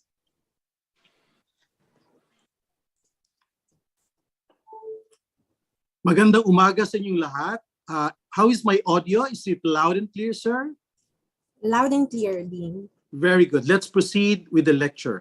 The topic assigned to me for 25 minutes is very interesting and very close to my heart. Maybe we can flash already the slides. It's about understanding the new mechanics of choosing and maintaining workforce. It's a human resource topic. And I've been a vice president for human resources for a BPO. I've been a director for HR for a 5-star hotel. And I have advised many HR managers in the tourism and hospitality industry. That's why this topic is very close to my heart. Next slide, please. So for the next 25 minutes, this is what we'll talk about. Okay, madami tayong pag-uusapan. Okay, by the way, maayong buntag sa mga Bisaya na imbag nga bigat kada kayo amin to all the Ilocanos, maayong aabat to the Kapampangan, assalamualaikum to all the Muslims. Okay? At magandang umaga sa inyong lahat. Next slide, please. Jargon time. Pag sinabing jargon time, these are technical words only people in the industry would understand. Importante pag-usapan natin yung employee recruitment, selection, retention, at attrition. Ano bang ibig sabihin ng mga ito? Next slide, please. Employee recruitment, this pertains to the process of communicating to the public the manpower needs of an organization. Let's say a hotel, an airline, or a restaurant. This entails planning for the talent procurement steps based on established or anticipated job vacancies from an approved plantilla. Take note of the words manpower needs and job vacancies. Dapat nagtutugma yan. It also leads to advertisements. So the end result of a recruitment campaign is basically ads, recruitment ads. Nakikita natin yan sa job streets, saka yung mga website ng mga placement agencies, etc. At saka yung mga associations. Okay? So this is posted in traditional and social media, what we see now. In general, it invites qualified and interested individuals to lodge their application. Kailangan, it should generate applicants. Okay? Next slide, please.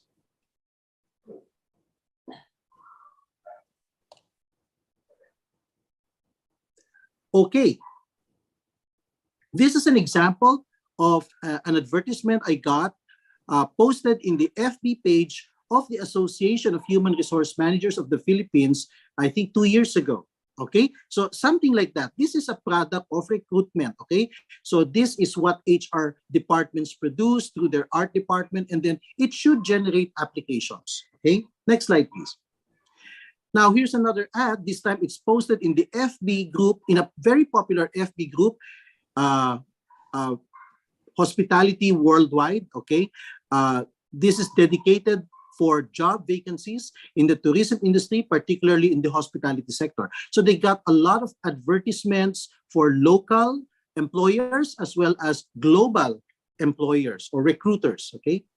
Now, let's talk about the second term, employee selection. This pertains to the assessment process. Remember, assessment process, okay? Next slide, of the applicants for a particular position based on job requirements detailed in the job description and job specification. Ano bang hinahanap ng mga employer? At ano ba yung magiging trabaho? Very important yan. Okay, para malaman ng aplikante, uy, gusto ko yan. Bagay ako yan. Ako yata ang hinahanap nila. It is important to utilize a variety of selection techniques to derive shortlist of most suitable candidates for hiring. The end result of the process is the ultimate selection of a best fit applicant. Remember, most employers now, they're not looking for the best applicant. They're looking for the best fit applicant who will be offered an employment contract. Okay? Next slide, please. So they may use tests. Those are traditional methods. Okay, next would be, next slide please, interviews. Okay, so the interviews would be pwede siyang online, pwedeng face-to-face, pwedeng single personal interview with one manager only, pwede rin siyang series, pwede rin siyang panel interview. Okay, or group interview. Next definition that we want to take note of, employee retention. This is very important. This pertains to the condition of a company wherein a number of employees remain in employment with a period of 1 year. This is typically expressed in percentage terms, and it can imply the kind of organization, climate, politics, employee satisfaction and loyalty, competitiveness of compensation, and HR practices in a company. Kaya kung napaka-taas ng retention rate, mukhang maganda yung company. Pero kung mababa ang retention rate, maraming umaalis, that's bad. It's a symptom for problems, okay?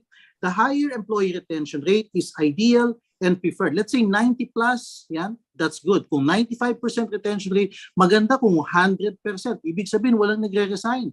That means they are very loyal and they love the company, they're very satisfied. So here's the formula. Next slide, please.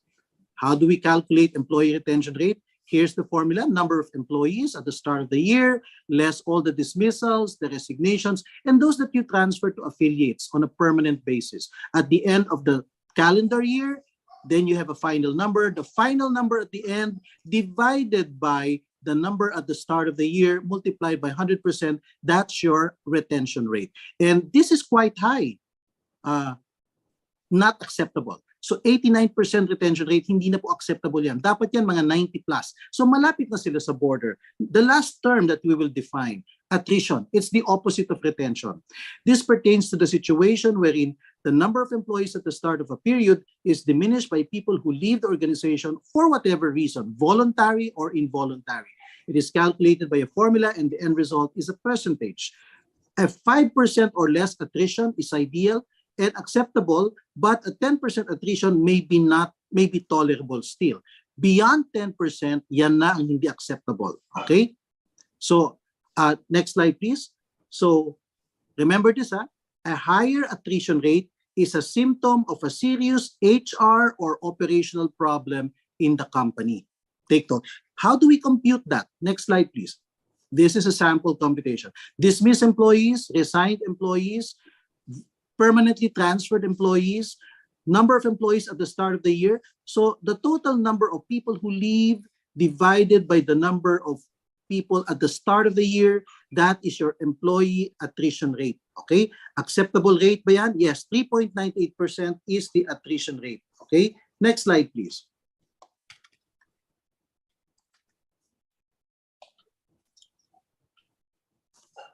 Now, ano ba yung mga recruitment approaches? I will show you two batches. One that is traditional, yan yung ginagawa nung araw.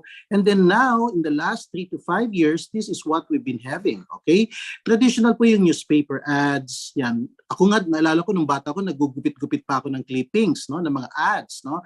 Pinipili ko kung ano yung gusto kong applyan. Campus recruitment. Yes, they go to schools, nagre-recruit sila. Minsan may mini job fair sa campus. Yan, nagko-conduct ng mga interviews. Word of mouth. Yes, yung mga marites dyan. Okay. Job fairs. Yes, matagal na yung mga job fairs na yan. Job fairs could be done by government agencies, by companies, or maybe by associations, or kuminsan nakikita natin sila sa mga malls, sa mga plaza, okay, public areas. Placement agencies, that's another way to recruit. Okay? Tatawag mo lang yung agency, magpapadala sila ng mga tauhan. Okay? Apprenticeship. Through the schools, they send practicumers and then eventually you can recruit them for a permanent position if they've been trained already. Now, the modern way now, email blast, we've seen that. Online job sites like JobStreet. Okay? Social media crowdsourcing. Ayan, nagpo-post na yung mga companies sa social media account nila at saka sa mga associations, okay? Targeted associations like the Association of Human Resource Managers, etc. PMAP, yan, may mga ads sila. Jumpstart program, ito po kakaiba to yung mga malalaking companies, ini-sponsoran nila ang mga eskwelahan. So, yung mga third year, fourth year students, inaalagaan nila. They provide a lot of incentives to the schools. Pero ang catch nun, dapat yung mga graduates nila, the company has the option to make the first choice. Sila ang pipili ng mga gusto nilang ma-recruit. Sila ang priority ng school. So there is usually a MOA, a Memorandum of Agreement between the company and the school. Yan yung Jumpstart program. So nagbibigay sila ng mga scholarships, etc. So ginagawa yan ng pangalan to, yung may-ari ng Manila Bulletin who also owns Manila Hotel. Okay? Kasi most of the employees, most of the students of CEU, for example, are recruited by Manila Hotel. And then the same thing, yung mga hotels ni Henry C., mga hotels ni Lucio Tan, they have tie-ups with schools. Okay? Jumpstart program ang tawag doon. And then labor cooperatives. So many companies now, they'd rather hire people from co-ops rather than from placement agencies. Kasi the quality of people from co-ops is usually higher and they're more motivated. Okay? So nakita natin yung difference between the current approaches and the past. Next slide, please. So makita natin yung mga job fairs. Ayan. Ngayon, nagsisimula na naman yan, pero during the pandemic, walang job fair. Okay? It was kind of suspended because of health protocols. Okay? Next slide, please. Campus recruitment, ayan. So yung mga bata, tinuturuan sila ng mga teachers nila how to prepare their resume, how to answer job interviews, and how to dress up. Okay? Next slide, please. Then, apprenticeship. Yes, marami na po tayong mga estudyante na before the pandemic, they have been lining up for slots for companies for practicum training. Okay? Next slide, please. Now, recruitment is announcing to the whole world what your openings are, job openings are. But selection is choosing your manpower. So this is critical now. From the number of applicants that you collated, You now select. And what are your methods? The traditional methods are IQ and psychological or personality test, CV scanning, yes, personal interview, trade test, NBI and police clearance for background checking, and sometimes meron pang character references, okay, and medical exam. Yan yung mga traditional. Kaya lang, the modern HR managers now, hindi na masyado nagre-rely dyan. Yes, you can submit your CV. Yes, you will be undergoing interview. Yes, you'll be tested. Yes, hingin ng NBI. Pero meron na silang mga ibang techniques ngayon. I will share with you. First, integrity test. Tinetest nila kung honest ka. Yes, very important yun. Kasi grabe na ngayon eh. Grabe na ngayon ang sitwasyon. Napakarami ng mga scammers, mga empleyadong hindi nagko-commit ng fraud. The incidence of fraud in the tourism industry has risen. Okay? So, they need honest people. So, merong integrity test. It could be a psychological exam or it could be a situation wherein your integrity will be put to a test. Meron din silang tinatawag na work simulation. They will make you work for 2 to 3 days and they will see what is your work attitude, what is your, how do you forge relationship with workmates, etc. Implants. Itong implant, interesting to. Halimbawa, they summon 10 applicants. Pinapunta sila lahat ng 9 o'clock. The interviews will start at 9 o'clock until 12 noon, 3 hours. Okay? So the 10 applicants went to the lobby of the hotel and then, pero 11 silang nandun. So nagdadaldalan sila, nagkwekwentuhan. What they do not know, the actual interview with the manager is just a formality. Ang totoong interviewer, kasalamuha nila sa lobby. This person will pretend that he is an applicant. He will befriend all the applicants and ask them intimate questions like, "Oy, anong ina-applyan mo? Bakit ka nag-a-apply dito? Ano nangyari doon sa dati mong company? Ganun ba? O taga saan ka nakatira?" Ganyan. So they ask questions, no? Yun ang totoong interview. That is the implant. So magtataka ka, yung nag-interview sa yung manager, 5 minutes ka lang tinanong. 3 tanong lang yung tinanong, tapos na. We'll call you. Okay? So, but the real interview happened at the lobby. That is an implant. There is an implant there. Then meron din yung online at saka panel interview. Yung online, may kausap ka, no? Online. Pero hindi siya ang naglalagay ng score. Somebody else is observing your body language, observing your demeanor, checking out your answers, verifying your answers. So sa online interview, hindi mo nakikita yung second person kung minsan. Ganon din sa panel interview. Let's say 3 yung nag-i-interview sa'yo, 2 yung nagbabato ng questions. Yung isa doon nag-o-observe, siya talaga yung nag-i-score. Okay? So be careful when you attend online or panel interviews. Lifestyle check, yes, they will check your lifestyle also. And then social media scanning. Hindi na masyado pinapansin yung CV kasi maraming tao nagsisinungaling sa kanilang mga CV o kaya they gloss it up, they window dress, okay? So the social media account of a person will tell a lot. I'll give you an example later. Drug test, COVID test, yes, madalas na po yung nire-require ngayon because of the virus and because drug menace is really endemic already in the Philippines, okay? So nag-apply ako dati for teaching position, 4 na eskwelahan, lahat yun ang hingi ng COVID test, lahat sila nang hingi ng drug test. I'm sure sa mga hotels ganun din. Next slide, please. So, this is an example of an implant. 3 silang nagdadaldalan. Isa dyan ay interviewer talaga. Pero pretending to be an applicant. Next, this could be a panel interview. 4 interviewers, but only one is actually putting a score. The other 3 are just throwing questions. Okay? Meron din tinatawag na stress interview. They will ask extremely difficult questions to put the applicant off guard or off balance. Gusto nilang makita yung reaction niya sa mga mahihirap na tanong. And then somebody is observing that reaction. Okay? Very important yun. So yung iba dyan, psychologist. Okay? Next slide, please. Ngayon, kung titignan nila ang iyong Facebook account at makakita ng mga pictures na ganito, o kaya makita nila, nagmumura ka, you're saying bad words in your Facebook wall, no? Mga vulgar words, or ikaw ay nakikipag-away, or nagpo-proliferate ka ng fake news, be careful. Most likely, you will not be accepted. Sa CV scanning coupled with social media scanning, bagsak ka na. Kasi they see that you don't have the personality that is desirable. You have an obnoxious personality in social media. Okay, so be careful on what you post on your walls, Instagram, Twitter, Facebook, or YouTube. Be careful. Kasi yan na ngayon ang tinitignan na. Okay, clear ka sa clear ka sa NBI, may clearance ka rin sa police clearance, but sa Facebook mo, kitang-kita lahat ng personality mo. Okay? Next slide, please. So what are the challenges and issues in implementing these new techniques or mechanisms in choosing or selecting and retaining employees? Number one problem, the cost of test licenses. Maraming mga psychological tests na may license overseas, mahalang bayad, $10,000 to use those imported tests. You can use locally made tests. In some cases, you can get them even for free, downloadable for free. Kuminsan yung mga CVs ng mga aplikante, window dress, dinodoktor, pinapaganda, pero actually hindi naman totoo. So, naglalagay na ngayon ng perjury clause dun sa kanilang application form. They want the applicant to sign it, promising that everything that they disclose is truthful. If there is anything not truthful, that is committing perjury, and it's a ground for termination of employment upon discovery.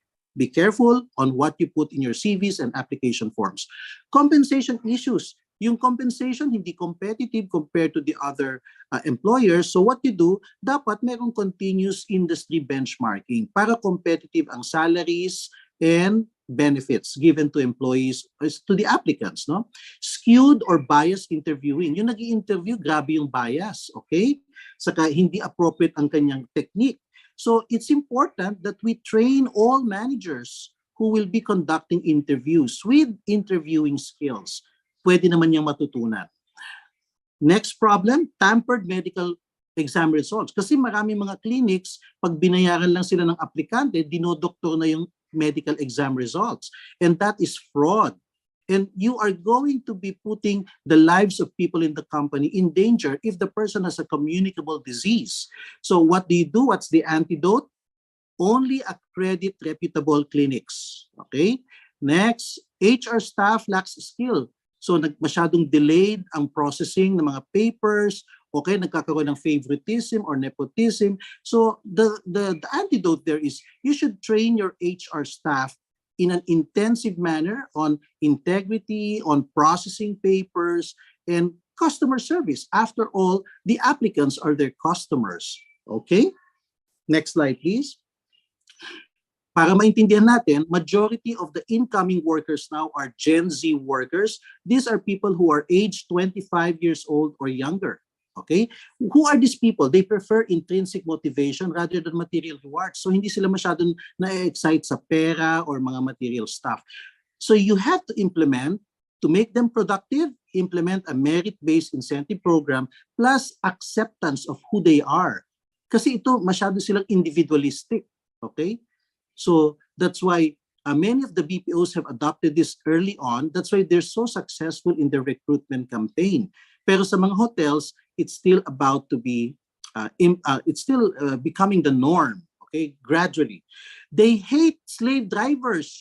Yung mga kumakautos, yung naglagi nagpapa-overtime, ayaw nila yan. Kasi gusto nila ng work-life balance. Gusto nila, respetuhin mo yung oras nila. If they work 8 hours, that's it. If they work 5 days a week, that's it. Don't make them work on weekends. They hate that. Uncomfortable with rigid supervision, yung lagi nakatutok. Empower them. Trust that they will finish the job. Equip them with the proper tools and techniques to be productive. They're tech savvy, magagaling sila sa gadgets at saka mabilis matuto yung mga yan, fast learners. So give them learning and growth opportunities. Okay? They're ambitious and collaborative. So give them committee tasks and leadership roles kasi that will be important in their career path. Okay? Ito na yung ideal standards in the next new normal for Gen Z workers in the tourism industry. Next slide, please. So here are examples of hotels that have been doing a lot of good things. No, City of Dreams has a very powerful HR program that they have a very high retention rate actually. No, napakataas, 90 plus ang kanilang retention rate. It's a 5-star hotel. It's a casino hotel. Next slide, please. This is the chorale, the choir of the EDSA Shangri-La Plaza Hotel in Mandaluyong, in Pasig. No, and they are developing the talents of their own employees, no? So nagagamit nila pag may mga programs, special occasions, pag Christmas, ayan. So, and the employees are very, very happy with the chorale kasi they are able to, it's an outlet for their energies and their creative juices, okay? Next slide, please. Ito, this is a team building workshop, a multiracial company, okay? So you see that they're very, very energized. It's a break from work. So it's good to have things like this. Training is the best gift employers can give to their employees, no? And you cannot take away the skills that you've already taught kasi natutunan na nila yun eh. You can never take them away from them, no? Maganda rin na sumali sa mga competitions sa mga empleyado like yung mga culinary competitions. Next slide, please. And when they win awards, it's a source of pride not only for the hotel but also for the families of the employees, no? Kasi tumataas yung tinatawag nilang self-esteem, yung believe nila sa sarili nila at yung tiwala nila. So encourage your employees to join competitions. There are a lot of competitions locally and overseas, okay? Nagbubukas na uli yung mga competitions. So maganda siyang maging part of the development activities for employees. So you can maintain them, you can keep them, so your attrition will be lower and your retention rate will be higher. And the last one, they love to travel. The zillennials and the millennials, they love to travel. So give them incentives to travel or give them time off. That's the very least you can give them. Meron kasi silang tinatawag na bucket list. Okay? So kagaya kanina na unang speaker, no, binabanggit niya yung mga magagandang lugar. Allow them to explore those beautiful places around the country and around the world. It's a learning experience. They will become better and more mature professionals when they come back after a trip. Okay? I have experienced it myself, having traveled to 63 provinces and 53 countries. I'm going to go for my 54th country this year before the end of the year. Okay? So I still have bucket list kahit na may edad na tayo. Next slide, please. We're now in the closing. Okay? So what will make employees stay? Apat po ang mga bagay na will make people stay. Kasi staying with the company is a manifestation of satisfaction, employee satisfaction. It's also a sign of high employee engagement. It's also a sign of employee empowerment. And that means many problems, all companies have problems, many problems are being resolved. So there are no pending issues. So number one reason why employees will stay, the work itself. Meaning the work is challenging and the tasks are fulfilling. They are given meaningful and relevant work. They know their contribution to the company. They know their contribution to the satisfaction of their customers. They know their contribution to the country and to the economy. And their accomplishments, their outstanding tasks performed are recognized by their superiors and the company itself. Okay? Maganda meron tayong policy on recognition. By the way, malapit na yung Mabuhay Awards. Kung meron sa inyong mga workers sa industry, you better send your applications, no, to Mabuhay Awards kasi yan yung national recognition program of HR practitioners for the workers in the industry, in the hotel industry. Number two reason why employees want to stay, they have a good boss. Yes. Gusto nila yung boss nila sincere, down to earth, and a good listener. Yan. Hindi yung boss na madaldal. Gusto nila yung nakikinig. Marunong makiramay, may empathy. By listening, you can exercise empathy. Fair, just, respectful, and has credibility. Yan. Kailangan yung boss nila magaling kasi kung hindi ka naman magaling, wala kang credibility. They want a boss who's a good role model, a coach, and inspiring enabler. Okay, next slide, please. The third reason why employees stay, because they see a lot of learning and growth opportunities in the company. It's an opportunity for them to reflect and to be guided in a prudent way.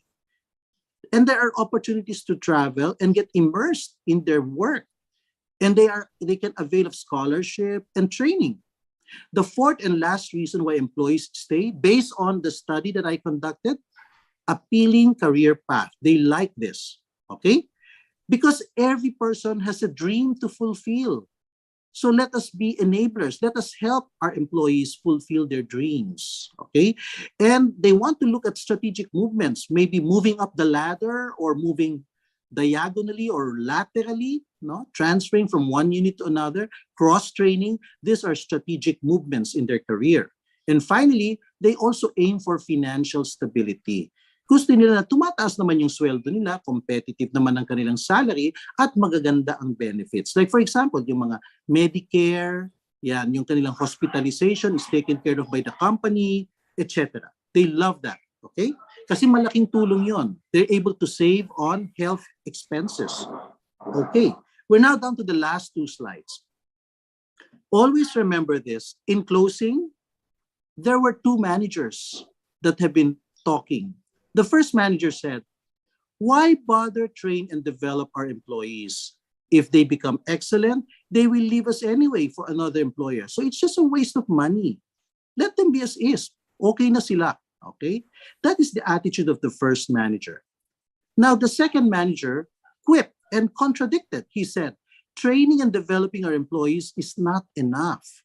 We must create a good reason, compelling enough for them to stay. Our biggest problem when we don't train and develop them and they become incompetent and bad employees and they stay, we now have a big problem in our hands.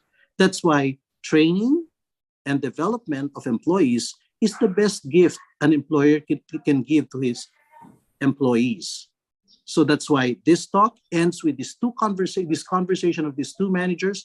Are you the first manager or are you the second manager?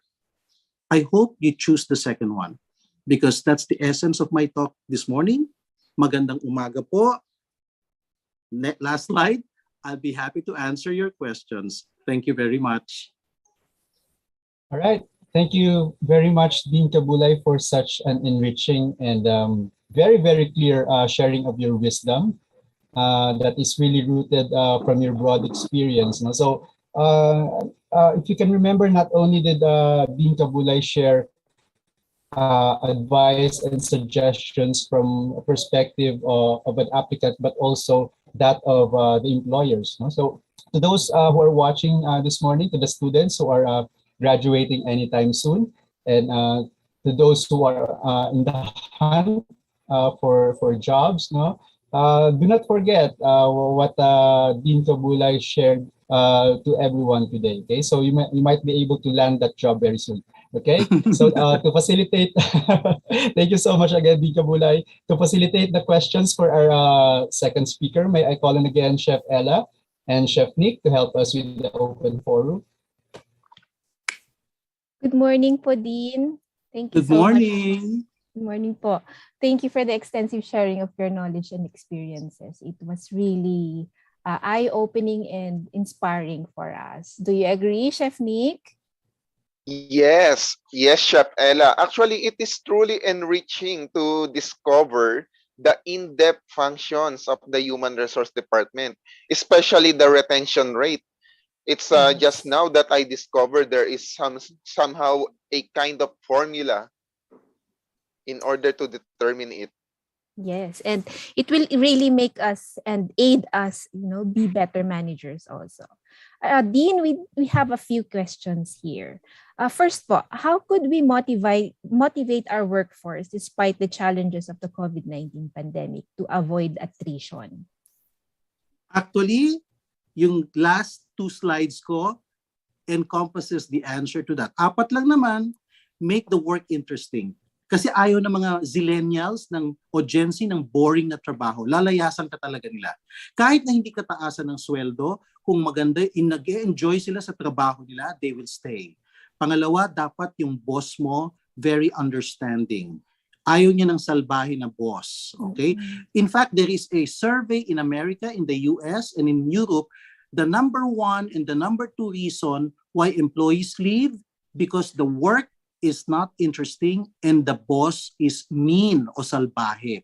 Yan ang number one and number two reason why employees leave their jobs in the tourism industry. Okay? Then, isang reason pa para sila ma-motivate is bigyan mo sila ng opportunity na mag-grow sila. Kasi gusto nilang matuto. Bigyan mo sila ng mga training, coaching sessions, allow them to travel, allow them to discover themselves, discover their new skills and talents. Yan. Give them opportunities to become leaders also. Bigyan mo sila ng mga OIC jobs. O ikaw naman ang OIC ngayon. Yan. Gusto nila yan kasi magli-leader sila. Tapos pangatlo, kausapin mo sila Ano ang plano mo sa buhay? Gawan mo sila ng career path based on that conversation. So yung career path na pag-uusapan ninyong dalawa, yan ang magiging parang social contract between the boss and the employee. Na yung boss gagabayan niya yung empleyado, achieve niya yung kanyang career goal through the career path that they're able to determine in that conversation. At siya yung magiging mentor. Very important yan. So kailangan yung career path na yan, manggagaling talaga sa empleyado, hindi idinikta ng management, hindi idinikta ng kanyang boss. It should really come from the employee, magkaroon siya ng tinatawag na sense of ownership. Yun ang 4 na dahilan kung bakit sila motivated and they will stay. Okay? A good boss, an interesting job, lots of opportunities to grow as a person and as a professional, and a good career path. Kasi nakikita nila, meron silang patutunguhan. Pag walang career path, ay lalayas yan. Doon na lang ako sa kabilang company. Doon magkakaroon ako ng career path. Aangat ako doon. Okay? Yun ang dahilan why they will stay because they are motivated. Okay. Thank you po, Dean. And maybe yun din po yung reason why some people like change their career or shift their career. So ano naman po ang advice niyo for career shifters? Well, career shifters, that's really a right of every person to choose the career that will make you happy. Because at the end of the day, that is fundamentally your destiny. You chart your own career. You chart your own destiny. So you don't owe it to anybody. Your happiness is something that you owe to yourself. Kagaya ko, I'm a CPA by profession. Pero kung saan-saan na ako napadpad, napunta ako sa hotel industry, napunta ako sa academe, and then ngayon, consultancy. So, complementing naman lahat yon. But those are all career shifts. Nag-shift ako ng career 3 times. But simply because I was constantly looking for happiness. And now I found it. Kasi as a consultant, I'm helping and enabling so many people and so many organizations. And that makes me happy when I'm able to help others. Yun po ang aking parang mission in life. So find your purpose. Ako, I found mine. So that is a discovery that as we mature, we will get to find out individually. Find your purpose in life. So it's not just about going for your passion. Yes, if you're young, you go where your passion is. But as you grow older, yung passion magiging purpose. Okay? Yes. Thank you po, Dean. Do you have any other questions, Chef Nick?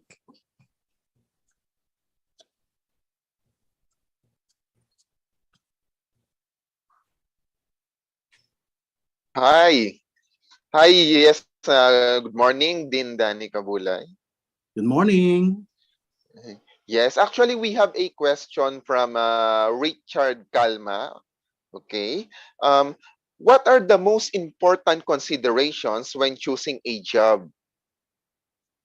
Okay. The most important considerations in choosing a job will vary from person to person because every person has a different set of priorities. Okay. What's important to one person may be different from another. So meron tayong set of priorities. Like when I was younger, my number 1 priority, I want a job that is aligned with my course. Importante yun. Kasi I want to practice what I learned in school. Pangalawa, secondary na lang yung money. A salary that is good enough, medyo mataas. Okay? And number 3, I was looking for opportunities talaga to travel. Kasi footloose ako, mahilig ako mag-travel. So yung 3 yung hinahanap ko. That's me. But if you ask another person, it could be a different set of factors. Okay? So it's really up to the individual. What will appeal to you, that will be what you will use as your criteria in choosing your next job or your next employer. Okay? So find out, habang bata pa kayo, if you're below 25, try to determine what are your priorities in life, in your career, and then develop that criteria. Kasi sa akin, sinabi ko na, career course aligned sa course ko, ang gusto ko, I want a good compensation and an opportunity to travel. Okay? Those are my criteria.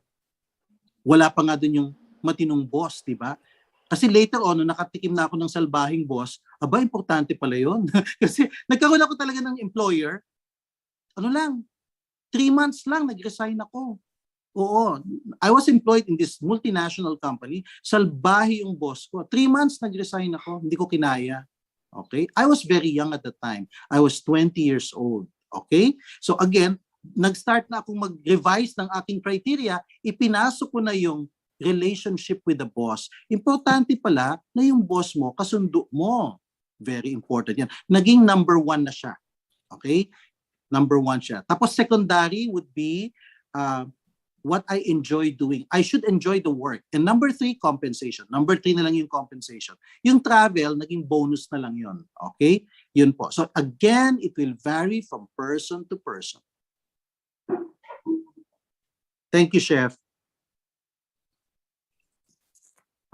Any other questions, Chef Nick?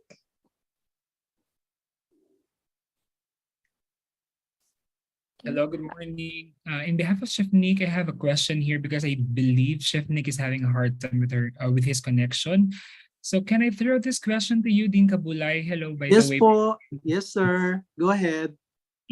So for the last question, I believe, does physical appearance matters like the height or weight of a person if you want to work in the hospital?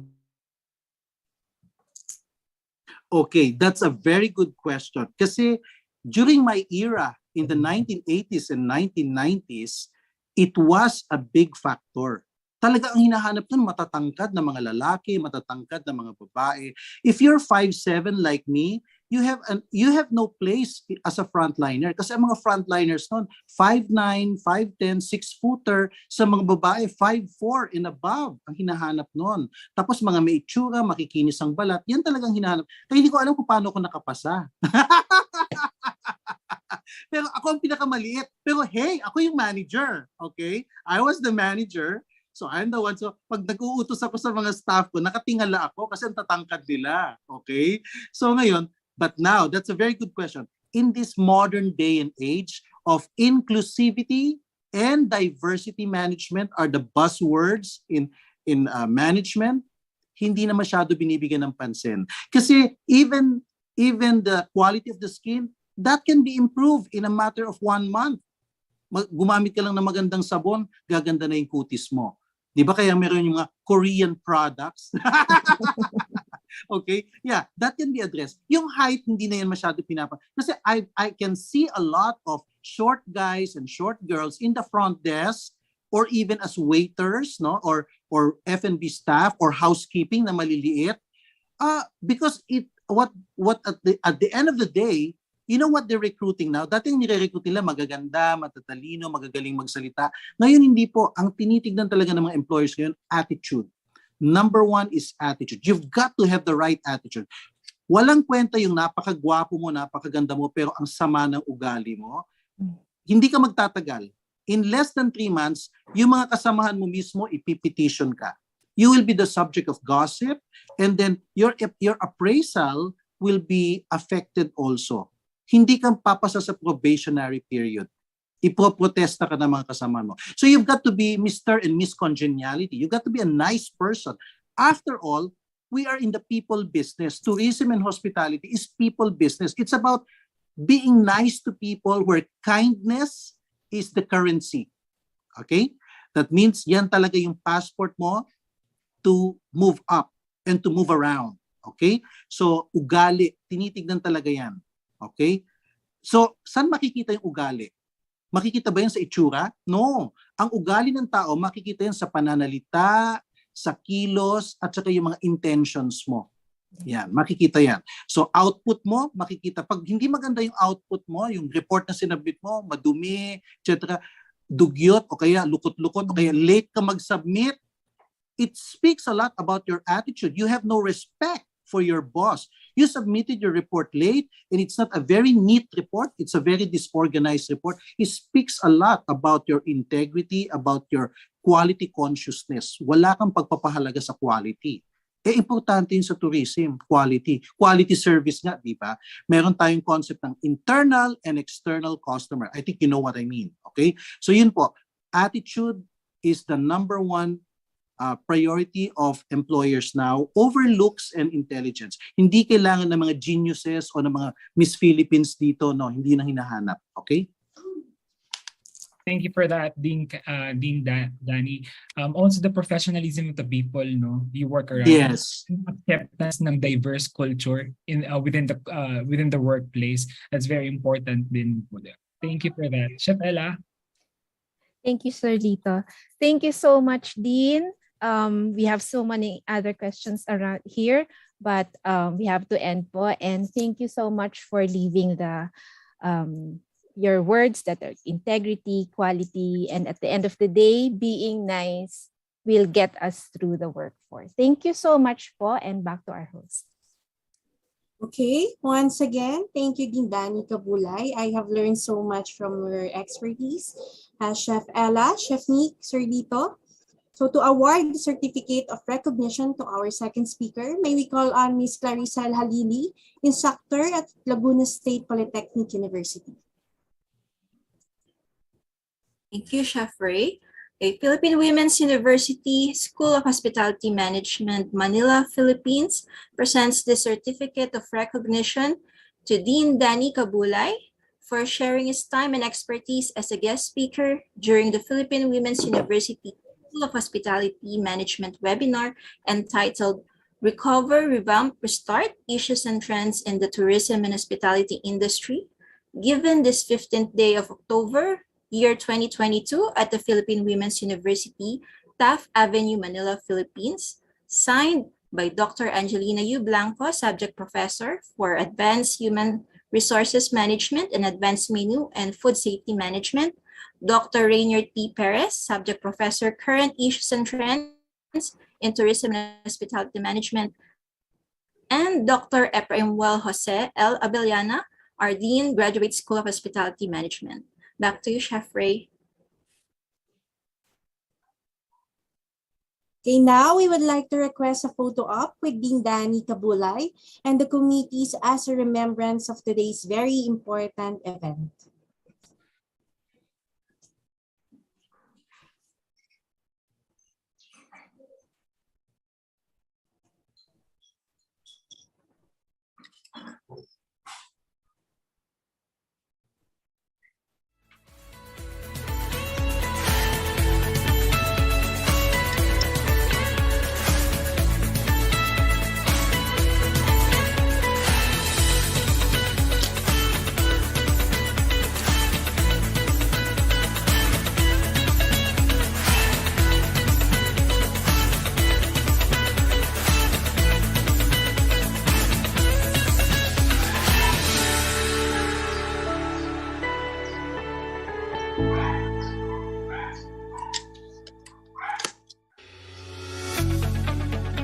Right, Chef Ray, I take it that you have some announcement? Yes, so listen up, everyone. We are announcing the first set of icebreaker winners. So congratulations to Sari Cuberos, our winner from Facebook Live, and Charles Andres, our winner from YouTube Live. Great job, Chef Adrian. Yes, congratulations to our first set of winners. So how is everyone doing so far? Are you enjoying the webinar? So so far we have two speakers, but there's just one word that I can say for the both of them, and that is stellar, stellar. Okay, so are you ready for another round of icebreaker before we proceed with our webinar? But before that, let me just give a quick shout out to our virtual audience. Okay, so we have many students coming from different schools, but let me just send a shout out to Mr. Victorino Bersamina from UNP CHTM, all the way from the heritage city of Vigan. I hope the weather is okay there. Okay, and also to Miss Lisondra Zaira Denise, all the way from Western Philippines University, main campus, and in Aborlan. Okay, good morning to you. Chef Ray, can you read out a couple more, please? Absolutely. Hello also to Hendrix Peñalosa. I hope we are coming in clear and strong there. A lovely Saturday as well to Mayet Marillo from LSPU. Please do stay with us till the end. For our next icebreaker question. Ready, everyone? give the complete name of our second speaker. Again, who was our second speaker? We only have ample time, so send in your answers. All right, this time we are looking for answer number 10 from Facebook Live. Again, that's answer number 10 from Facebook Live. And of course, the first correct answer in YouTube Live. So again, correct answers will cash in 100 pesos, okay, to the fortunate winners and to those attentive students. Okay, stay tuned again for the list of the next winners. And a big congratulations to our first set of winners from the first round. Before we go any further, let's take a breather with this short video from the organizer of this webinar. Do stay with us. We will be with you again in a bit.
Pleasant Saturday morning again to our virtual audience. Hello there.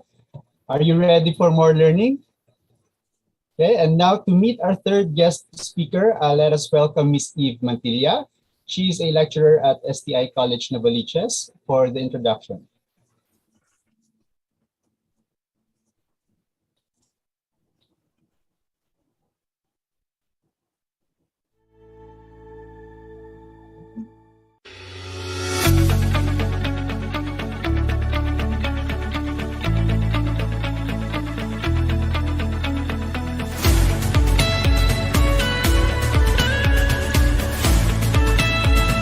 Our third speaker for today is the current president and founding board of Morong Bataan Resorts and Tourism Stakeholders Association Incorporated.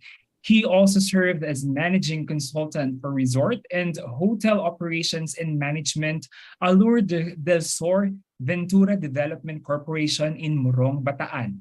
Resort operations manager at Bataan White Corals Beach Resort, Board of Trustees of Bataan Peninsula Tourism Council Foundation Incorporated, and also a part-time college instructor at the Philippine Women's University CDC EC Bataan, HM Department. Today, he will talk about current issues and trends in tourism and hospitality entitled ASMR, Accommodation, Sales, and Marketing in Resorts in the New Normal. Ladies and gentlemen, let's welcome Mr. Juan Paulo T. Lopez. Let's give him a virtual round of applause. Okay, thank you very much, Sir Lito Bahado. Okay, can you hear me, everyone? Okay, perfect. Okay, perfect. Thank you very much. Of course, I'd like to acknowledge, of course, our Dean of Graduate School of Hospitality Management, Dr. Abeliana, and Professor Blanco, and the rest of the subject professors of MSHR and MS in Culinary Arts, as well as I'd like to commend, of course, the organizers of this free webinar, especially, of course, the chairman, Mr. Lito Bahado. Congratulations. Very good po tayong lahat dito. And of course, to my fellow speakers, I am very happy because the speakers na nauna, like the two, especially si Dean Kabulay, marami akong natutunan sa kanya when it comes to HR.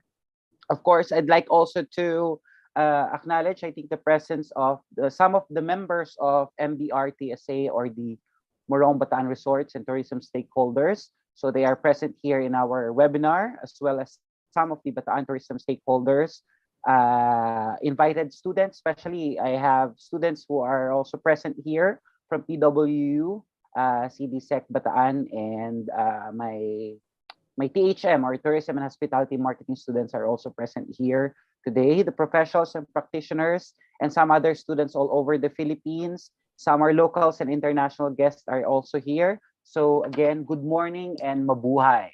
Okay, so I used to greet everyone with mabuhay because we, as part of the tourism industry, we are advocating to be advocating this Filipino brand of service excellence. Okay, so that is why I started the greeting with mabuhay. Okay, so I only have, I think, 25 minutes to 30 minutes for my presentation. So I am about to share my screen.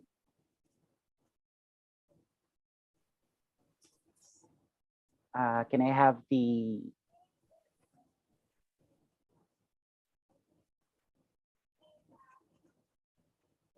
okay.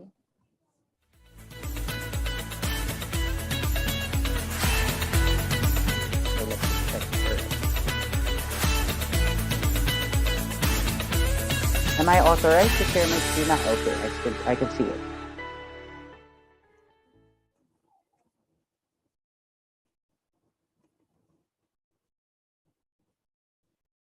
Okay, can you see it? Yes, Sir Paulo. Okay, good morning. Okay, so let's start. So our topic for today is accommodation sales and marketing in resorts in the new normal. So we are not just going to focus on the resorts, but as well as the hotels and other tourism establishments. Okay, so let's next slide for the introduction. So the pandemic brought major changes for hotels, resorts, restaurants, and senior living firms. So the question is, what will or should or stay? Okay, for the introduction, so nabanggit kanina ni Dina Beliana, of course, change is inevitable. Okay, so think nothing in this world is actually permanent. That is the realizations when pandemic hits us. Okay, so especially in our industry in the tourism. So the question there is, what are we going to do? Okay, next slide. So adapting hospitality sales approaches for the new normal. So there have been many lessons hospitality organizations have learned over the past year, over the past 2 years, because the pandemic started 2020, so we experienced a lot. So pivoting and flexibility have become commonly used words, and their practice has proven key to the survival of many hotels, resorts, and restaurants, seniors living, and hospitality organizations. As part of that, have many discovered there are common pre-COVID sales practices that will no longer work. So over the past decade, while direct sales continued as an important function, it had become secondary to new technology and online travel agencies, or OTAs. Now, new sales strategies are being reviewed to see what works, what can be strengthened, and what should be discontinued. As an example, one approach we've seen recommended is the rehiring of the position of sales manager to reestablish direct personal relationships with guests. Okay, so pre-COVID sales practices that will no longer work. There are so many because we are trying to change everything just because we are now in the new normal. So over the past decades, it said here that direct sales continued as an important function. So secondary to the new technology and online travel agencies.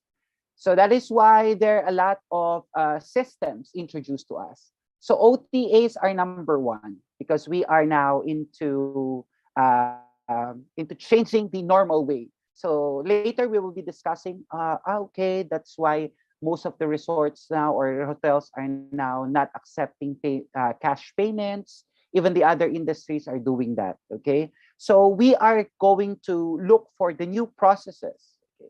So it is also stated here that one approach is and recommended is to rehire and approach or rehire the position of a sales manager to establish direct and personal relationship with the guest, because we are about to invest on the process. But remember that when we go to the process itself, first is we need to invest for people. How can we do the process if we are not into people? Okay, so the one who's going to do the process is the person or the people. So next slide. So what does the future of sales looks like? Travel will return. Restaurants will open, meetings, conventions, and weddings will happen. So that's why there's a saying, the show must go on. It's a matter of how, when, and what protocols will be in place. Safety and health will be the new amenities, reducing the importance of tread count, name brand toiletries, and free Wi-Fi. Okay, if we go to here, remember, it's not just on our industry, but all departments here in the Philippines. Safety will be our first priority. Okay, so dialogues consisting of direct, personalized communication will replace blanket messages through social media and third-party listings. Building those dialogues will be the role of the direct sales team and everyone else within the organization. Interacting with a live person will help foster engagement between the sales team and client, or the maitre d' and diner. So remember that the product of our industry is not just limited to a tangible product, right? So our industry sells tangible and intangible because we are into services. So, but services, remember, requires a more attention, more engagement. Okay, so our guest really wants to make them feel special. Okay, so if they are paying us, they want to know their money's worth. Okay, so that is the difference here. So we need to have this interaction with the live person. Next slide. So what does the future of sales looks like?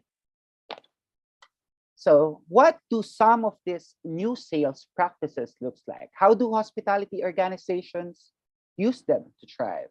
So everyone will have a part to play in sales. The various teams can no longer operate in silo. Sales, operations, and revenue management all need to come together and have a coordinated strategy. The host, hostess, or the front desk personnel as the first person guests see, speak to, and interact with play as critical a role in organizational success as the chef or general manager. So in line with the Department of Health, of course, the first responders here, or what we call the frontliners, of course, are the in the medical field are nurses, doctors. Okay, so here in the hospitality industry, hotels, resorts, and other accommodation establishments, our first frontliners are the front desk. Okay, so that is why everyone will need to understand their role and have the ability and knowledge to speak as confidently and clearly about safety protocols as they do other guest services. But because most of the guests nowadays, especially that we open in a new normal, okay, some guests are very irritated to the protocol, signing HDM or yung mga health declaration forms. They really hate that. But that is a must to us because we are prioritizing safety, right? So that is a great challenge to us, especially to the front desk officers or the frontliners in our industry. So you need to be equipped on how you are going to implement that. You need to be with this charm, okay, on how to please our guests to comply with what is in the safety. So next slide, hunting. Hunting will receive more emphasis within the sales team than farming, requiring a different mindset and possibly training. Skills may need to be updated to successfully find new sources of revenue with previous contacts or within segments where there are no pre-existing relationships or experience. Remember, what is the difference between hunting and farming? When you do hunting, it drives revenue by generating new leads and converting them. Okay, so that is why we know for a fact that our hotels, especially in Manila, okay, when we are in a lockdown, of course, they need to do this act of survival because we need to pay for the employees, we need to pay for operational expenses. So one thing that we did to that is, of course, we convert our hotels into quarantine facilities, okay, just to earn and support the expenses, okay? So, well, hunting, and let's go back to hunting and farming. While farming, on the other hand, generates revenue by nurturing and growing existing accounts. Okay. So we have this in Tagalog is we have this suki kung tawagin. Okay.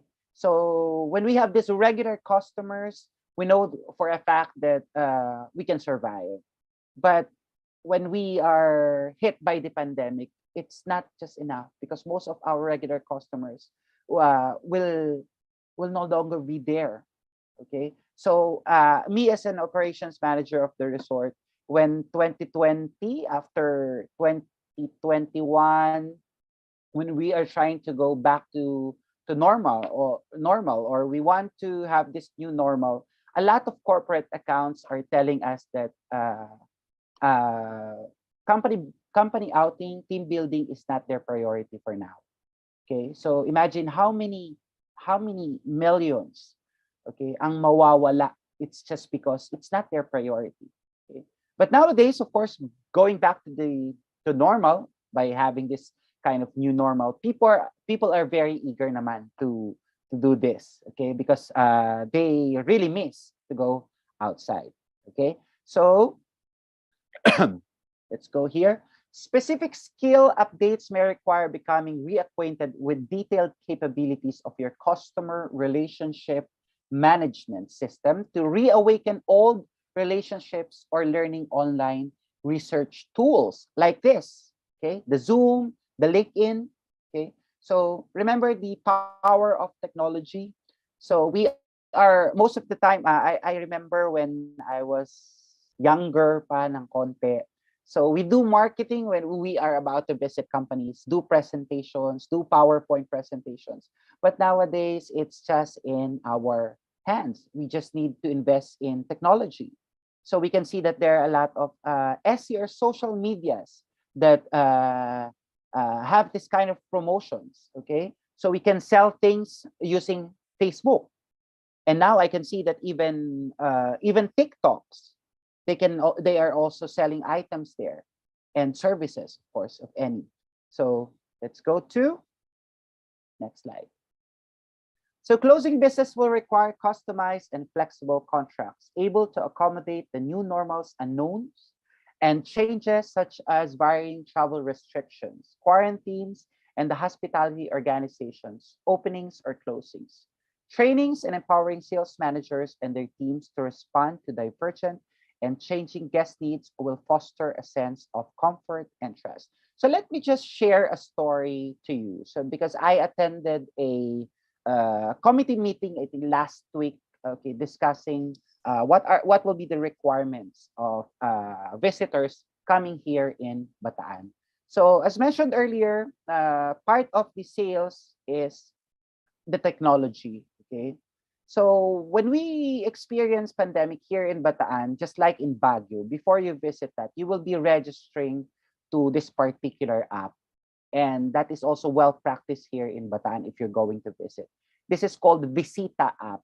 Okay, so during pandemic, if you want to visit here with the new normal status, so you are about to register, download the app, uh, enroll your names, your age, to know your demographics, and other services are also included in the Visita app. You will be uploading your vaccination cards, and it's a must not just to have these two vaccines, but also with the boosters. Okay, so now I went to this committee meeting last week to discuss that. Okay, so because we are now trying to use this Visita app, and the Department of Tourism here in Bataan would like this to be an ordinance here in the province, that all visitors coming from outside Bataan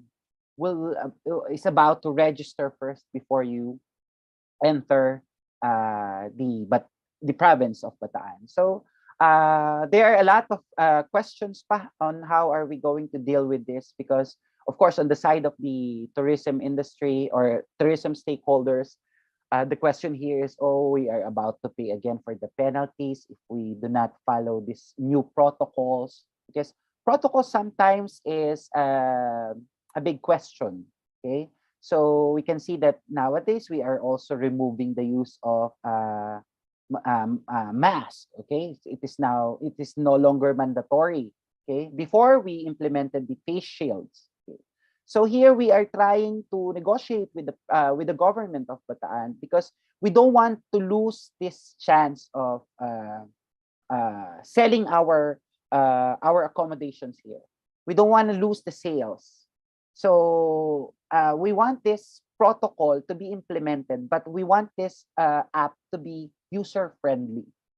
Because sometimes when we are trying to implement these protocols, a lot of guests will be discouraged sometimes. Of course, if they are about to visit you, this is their plan. Sometimes if they are about to comply these things, they find it a little bit hassle. So they will be considering other places. Okay, so this is a challenge on the part of the industry and of course versus the government.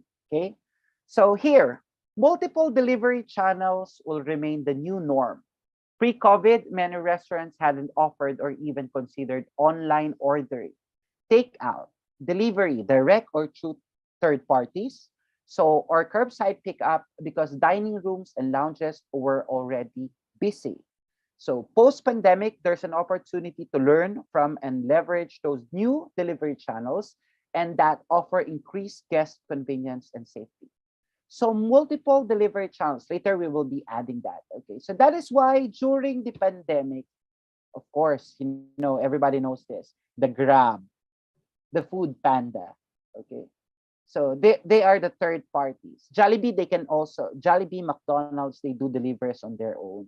Okay, how about the other businesses? How about the other restaurants? Okay, so that is why we do have now these third parties like Grab and Food Panda to deliver, to strive, to have sales, of course, because dumating tayo sa point ng pandemic that uh, you are not allowed to dine in at a restaurant, okay? Because we are all staying in the house, avoiding the spread of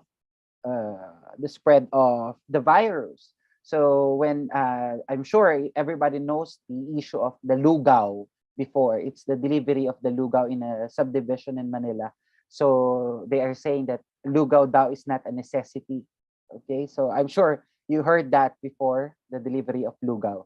Okay, so in addition to this multiple delivery channels is on the part of the sales is, of course, we need to consider, of course, the multiple, aside from the multiple delivery channels, is the cashless transactions. Okay, so it is recommended by the Department of Tourism to all establishments, especially the Department of Tourism accredited establishments or DOT accredited that we know, is we need to do this cashless transactions. Okay, so a lot of provinces, before you book or before you reserve or before you arrive in the destination or to the accommodations, you are already paid. Okay, so it doesn't mean that you are already paid, but definitely you can pay using cashless transaction. That is why it is very in demand nowadays, the GCash, PayPal, okay, cards, online transactions. The OTA, especially on the part of the sales, is nahuhuli na po ang mga properties, especially other resorts, especially on the provinces sometimes, if they are just relying their sales into waiting for a walk-in. Okay, so when you are just waiting for the walk-ins, you don't have a sales department. Okay, so there's no sales department if you're just waiting for the walk-in. Remember that in the industry, sometimes medyo pa birungan nilang sinasabi, maybe the thing in the accommodation establishment, the only accommodation establishment that are just waiting for the walk-ins are the motels or the motorist inn. Okay, so but on the bigger scales, let's say an establishment like a resort, bigger hotels with offering conventions and meetings, okay, so function halls, you need to work it out by having a great sales manager. Okay, so let's proceed here again to the next slide. So through the recovery from COVID-19 and beyond, there's an opportunity to hit the reset button and recognize that brand loyalty will be more dependent than ever on direct personal relationships and an emphasis on the health and safety of guests. Okay.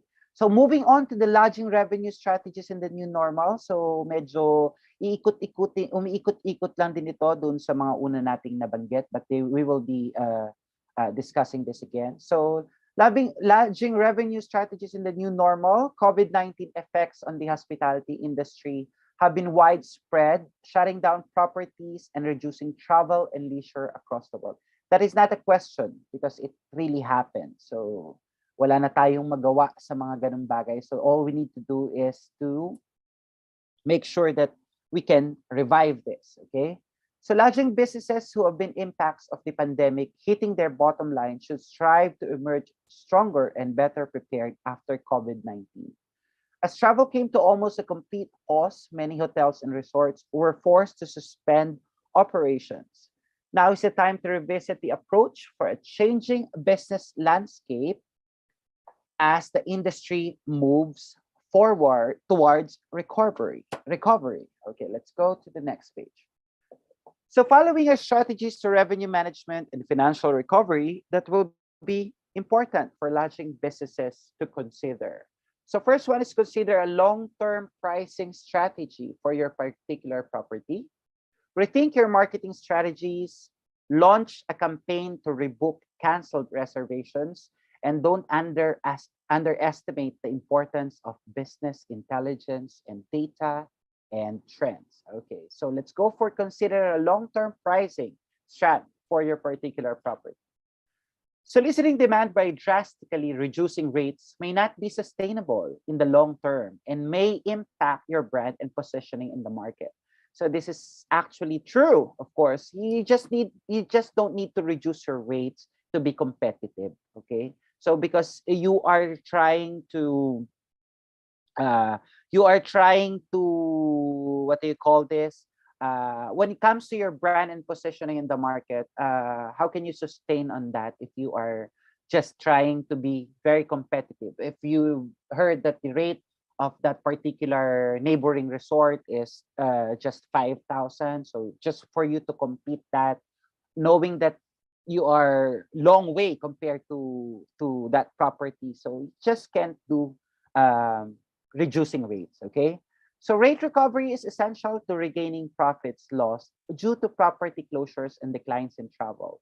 As margins will be tight following the crisis, incorrect pricing techniques may affect a property's average daily rate or ADR. Sometimes other establishments used to call this a average daily rate or occupancy rate of some hotels. And in turn, adversely impact net operating income and asset value. The next one is you need to rethink your marketing strategy. So create and manage customer demand as travel increases. Okay. So because of course we are not just going to formulate anything here on the part of the market because we need to study the demands. Take this time to strengthen the resort's brand and continue communications with guests and owners. Remember that we are in the service. So you just need to make sure that we are always here talking to them, okay, building the trust, have this customer relationship management, okay? So there are several frequently asked questions that you may want to consider clarifying, including, but not limited to. Of course, the first question here is, what health and safety measures are you enacting? Okay, do you still require your guests to submit an RT-PCR test nowadays? Of course, so that is something like that. So that is why most of the properties now, most of the properties, they also do have this HDF form or health declaration forms on their own. Okay, some provinces are requiring, just like also in Baguio and here in Bataan, an app dedicated for their own province. Okay, they just need to upload their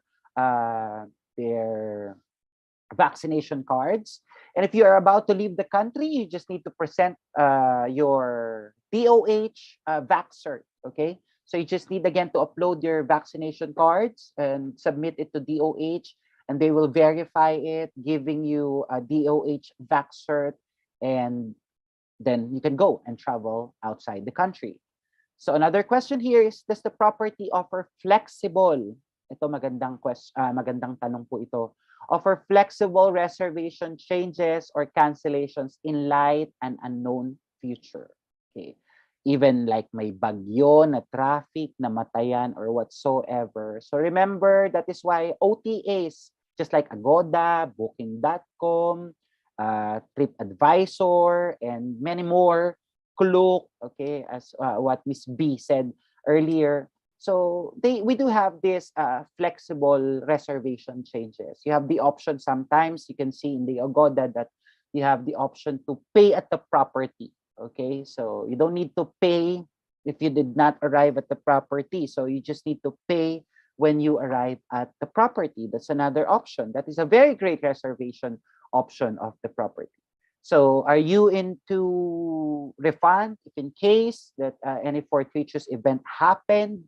Okay, so that is another thing. So that is a part of the marketing, that if the guest will see that in the contract or in the provision of your confirmation voucher. Okay, that is a big plus to them. Okay, what services and amenities at the resort are open or closed? So it happened last time when, of course, during the pandemic, a soft opening. Remember that the Department of Tourism allowed some of the establishment to open only 50%, then goes to the 60% capacity. Okay, so that's a thing. Okay, so of course the guests will not be happy if some of your amenities are not available if they will be arriving there. Okay, so let's say you have a beach and a pool, but you do not allow your guests to swim at the pool because there's a broken, let's say, tiles in your pool. Okay, but this one is very challenging. Okay, especially here in Bataan. Remember that I'm sure that you've heard in the news there are a lot of drowning incidents happened this past few months here. Okay, so that is why every day we've usually announced through the help of the Municipal Disaster and Risk Reduction Office to announce every morning, like 7 or 8, to post in our group chat if the status is red flag. When we say red flag, so swimming or any activities in the beach is not allowed. Okay. So when we announce the red flag today, let's say it's a red flag, how are we going to disclose this to our guests? Because guests visit us here to experience the beach, to swim in the beach. But this is a challenge because of course some of them will be mad, stating, oh, kaya nga kami nagpunta dito para maligo sa dagat, and now you are saying it's not really allowed. Of course, it's just, again, it's because of the protocols. Okay, again, safety is first. Okay. So it is critical as part of this strategy that the resort's website is up to date. Okay, and is prepared to serve as a resource for potential guests and owners to find the information they need and to make reservations. Okay, so some smaller resorts, they don't have websites. Okay, but I do encourage them to actually invest to websites. Okay, but of course, with the help of other social media like Facebook, they can do that. Okay, they can promote and they can advertise and do the sales by just using social media accounts.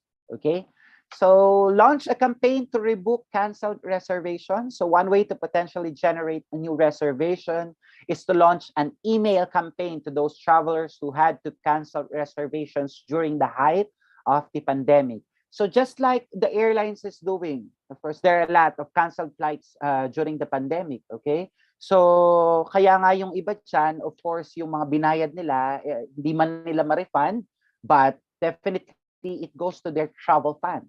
I'm sure Miss B can say that that is true. So it goes to the travel fund, or what we call, sometimes other airlines used to call it travel bank. Okay, so just like also in Philippine Airlines. Okay, so kapag yung Philippine Airlines mo, hindi ka na-cancel ang flight mo and you want to rebook the flight but you are not certain when will it happen. So I think they are giving 1 year travel voucher for you to use. So you can use that. It will expire in just a year. So you can use that to travel anywhere. Okay, it's parang it's also like a cash. Okay, deposited to them. So this is business that was previously already won. So offers a pool of travelers that have at a minimum familiarity with the brand and potentially loyalty to the brand. Also, travel forecasts predict that demand from local feeder markets should rebound before other travel markets. So focus on promoting in drivable distance markets during the rise in demand could prove fruitful. Okay, so let's go here. Last part here is don't underestimate the importance of BI, or business intelligence, data and trends. So just to give you a part of this, okay, remember the business intelligence in our phones. Sometimes if you are visiting in Facebook and you are interested, let's say, in shoes, okay, so that is why if you are always browsing shoes, like a brand of shoes, like any brand of shoes, Sometimes if you will open again your Facebook, there will be lots of shoes that you will see. Okay, because that is the data collected to you. That is a business intelligence of internet and technology. Just like also in TikTok, if you are interested to dance, like dancing, okay? So if you will just browse again the TikTok, you will see there palagi ito yung paulit-ulit. Because you are interested to that. Okay? So that is how smart the technology is. Different markets will recover at different paces. Knowledge of regional travel restrictions, governmental guidelines, and COVID-19 response rate is imperative to understanding consumer behavior post-crisis. Historical benchmarking, data and trends will be obsolete in the near future and won't be useful resource on which to rely. That is why I used to tell everyone, mostly my students, that there will always be changes. There will be this new trends. Okay, we will no longer be settling for this. We will be looking forward to a new one. Okay, because that is the power of that. It is increasingly important to consider business intelligence tools. Okay, kaya nga I'm so proud to Gen Zs because sila ang future. They are more knowledgeable when it comes to technology, just like what Dean Kabulay said, tech savvy ang mga Gen Z natin. Okay? So they are very knowledgeable when it comes to intelligence tools. So Power BI or business intelligence to provide business analytics to utilize moving forward. So the uncertainty of COVID-19 has led to discussions of new virus being seasonal. It is that in case any new insight on profitability, booking and cancellation patterns, and business opportunities will help in the decision-making process in the event of a future pandemic. Okay. So for the conclusion here, as stories of heroism from medical personnel, first responders, volunteers, and other essential workers emerge, several lodging businesses emerge as centers of relief and are offering special or discounted rates to those serving communities during the crisis. So that is why I told you one example of that. For our business to survive during the pandemic, we even convert our properties into a quarantine facilities. We're selling our rooms for 5,000 and now we're giving it away for only 1,500 just to accommodate the needs of the government because there's a memo from the national government to convert that. So we have no other choice but to accept that. It's because we're doing the act of survival. So the industry continues to adapt to challenges and it is hopeful for recovery sooner rather than later. In the meantime, the importance of thinking ahead, strategizing for recovery, and capitalizing on demand and revenue opportunities as they arise will help lodging businesses adjust to the new normal. Let me just give you this saying, and the business, there's nowhere else to go but to go up. Okay, so that is the essence of the business. So we are just always looking forward to the profit on how we are going to survive, especially the pandemic. Okay, so that is the accommodation, sales, and marketing in hospitality industry in the new normal. Thank you, everyone, and keep safe. I'm now open for any questions. Thank you very much. Our sincere gratitude to you, Sir Juan Paulo Lopez, for such an informative and enlightening sharing. I personally like it how you were able to mention those time-tested practice, and then reevaluate them, and how you mesh them with new ideas to come up with new strategies. Because like you said, one thing that is constant in life is change. Okay, so may I now again call on Chef Ella and Chef Nick to facilitate the open forum for Sir Lopez. Thank you, Chef Adrian. So that was truly an informative presentation coming from Mr. Lopez. Actually, there is so much that when it comes to the sales and marketing and everything. How about for you, Chef Ella? I agree with you, Chef Nick. I really learned a lot, especially the best practices that Sir Paul shared from Bataan. Sir Paul, may I take the honor to ask the first question? Yeah, sure. Thank you, This is Steph. from Miss Elaine Margaret N. Leus from Laguna State Polytechnic University, San Pablo City Campus. Her question is, despite the severity of the pandemic, what are the advantages it has done to hospitality businesses? Okay, that's a nice question. Okay, what are the advantages? Okay, so here I can say that it gives the opportunity to the industry to upgrade. Okay, especially when it comes to, let's say, another example here is for the housekeeping. Okay, so the usual housekeeping we do in establishments is different from before compared to what we are doing right now. Okay, so because before, nakikita lang natin kung ano yung mga nalilinis natin, right? But nowadays, we are trying to invest to other equipments that will definitely guarantee the cleanliness and the cleanliness of an establishment. So an example here is we just clean before the rooms, but we do not sanitize sometimes, right? So we sanitize it by just using a simple chemicals. But now we are using the best, okay? Because we are trying to fight for any viruses that is present because we don't know what is in there nowadays, okay? Sir Nick, do you have any questions on your side? Yes. Yes, Chef Ella. Actually, I do have some questions from our audience, Mr. Lopez. So we have from Shamil Venice Urma from LSPU San Pablo City Campus. Okay. So the question is, how has the industry changed in this pandemic, and what advice can you give for someone that is the new in the industry, especially our viewers? They are new in this industry, Mr. Lopez. Okay. So me as an instructor of tourism and hospitality marketing. So I told you in our in my presentation a while ago that we need to do this hunting, not just farming. Okay. So we need to divert everything here because before we are just waiting for the sales, we're trying to focus on what we are just going to sell. But now we need to be diverse. We need to be flexible. Okay, so we need to pivot everything. So before kasi the industry, let's say if the front desk is just focused on how they are going to do the protocols on, let's say the SOPs are just okay, you check in, you register, etc., etc., etc.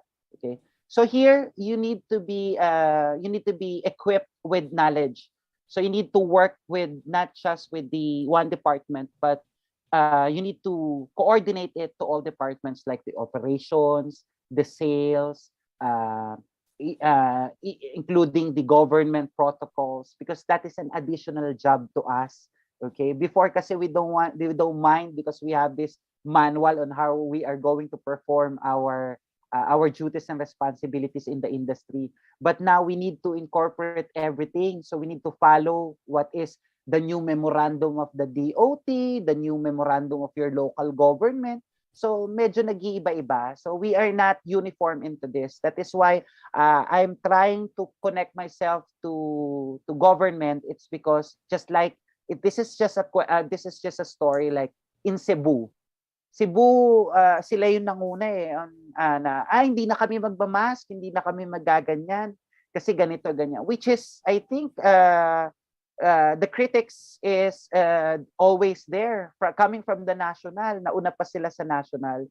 So I think a harmonious relationship between not just by inter-department of the industry, but also by working hand on hand, helping the government on what are the protocols, and of course, on the department natin sa industry. So we are always here as part of the management to guide the new ones, especially the students and the new tourism players on the future. Yes, definitely, definitely, Mr. Paulo. Actually, that is also not the problem, but the challenges of our national government. They set a guidelines for the local governments to follow, but unfortunately, they have different interpretations. They have different interpretations on how they will apply those set of guidelines. Yes. Yes. So, how about from you, Chef Ella? Do you have questions from our audience? Yeah, we have a lot of questions, Sir Paul, but I think we'll ask the last question. In your opinion, this is from Miss Rhea Bel Moscoso from Palawan State University, Point Campus. Sir, in your opinion, what are some unconventional ways hotels and resorts can optimize profits given the current situation of the economy and, of course, the new normal? Again, ma'am, I'm sorry. In your opinion po, what are some unconventional ways hotels and resorts can optimize profits despite the pandemic?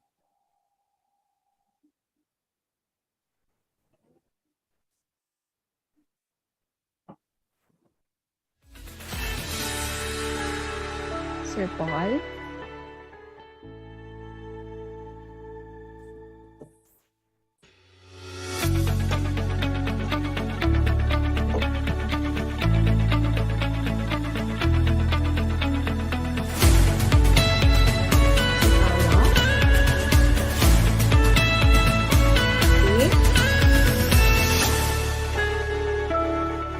I think let's wait for him to get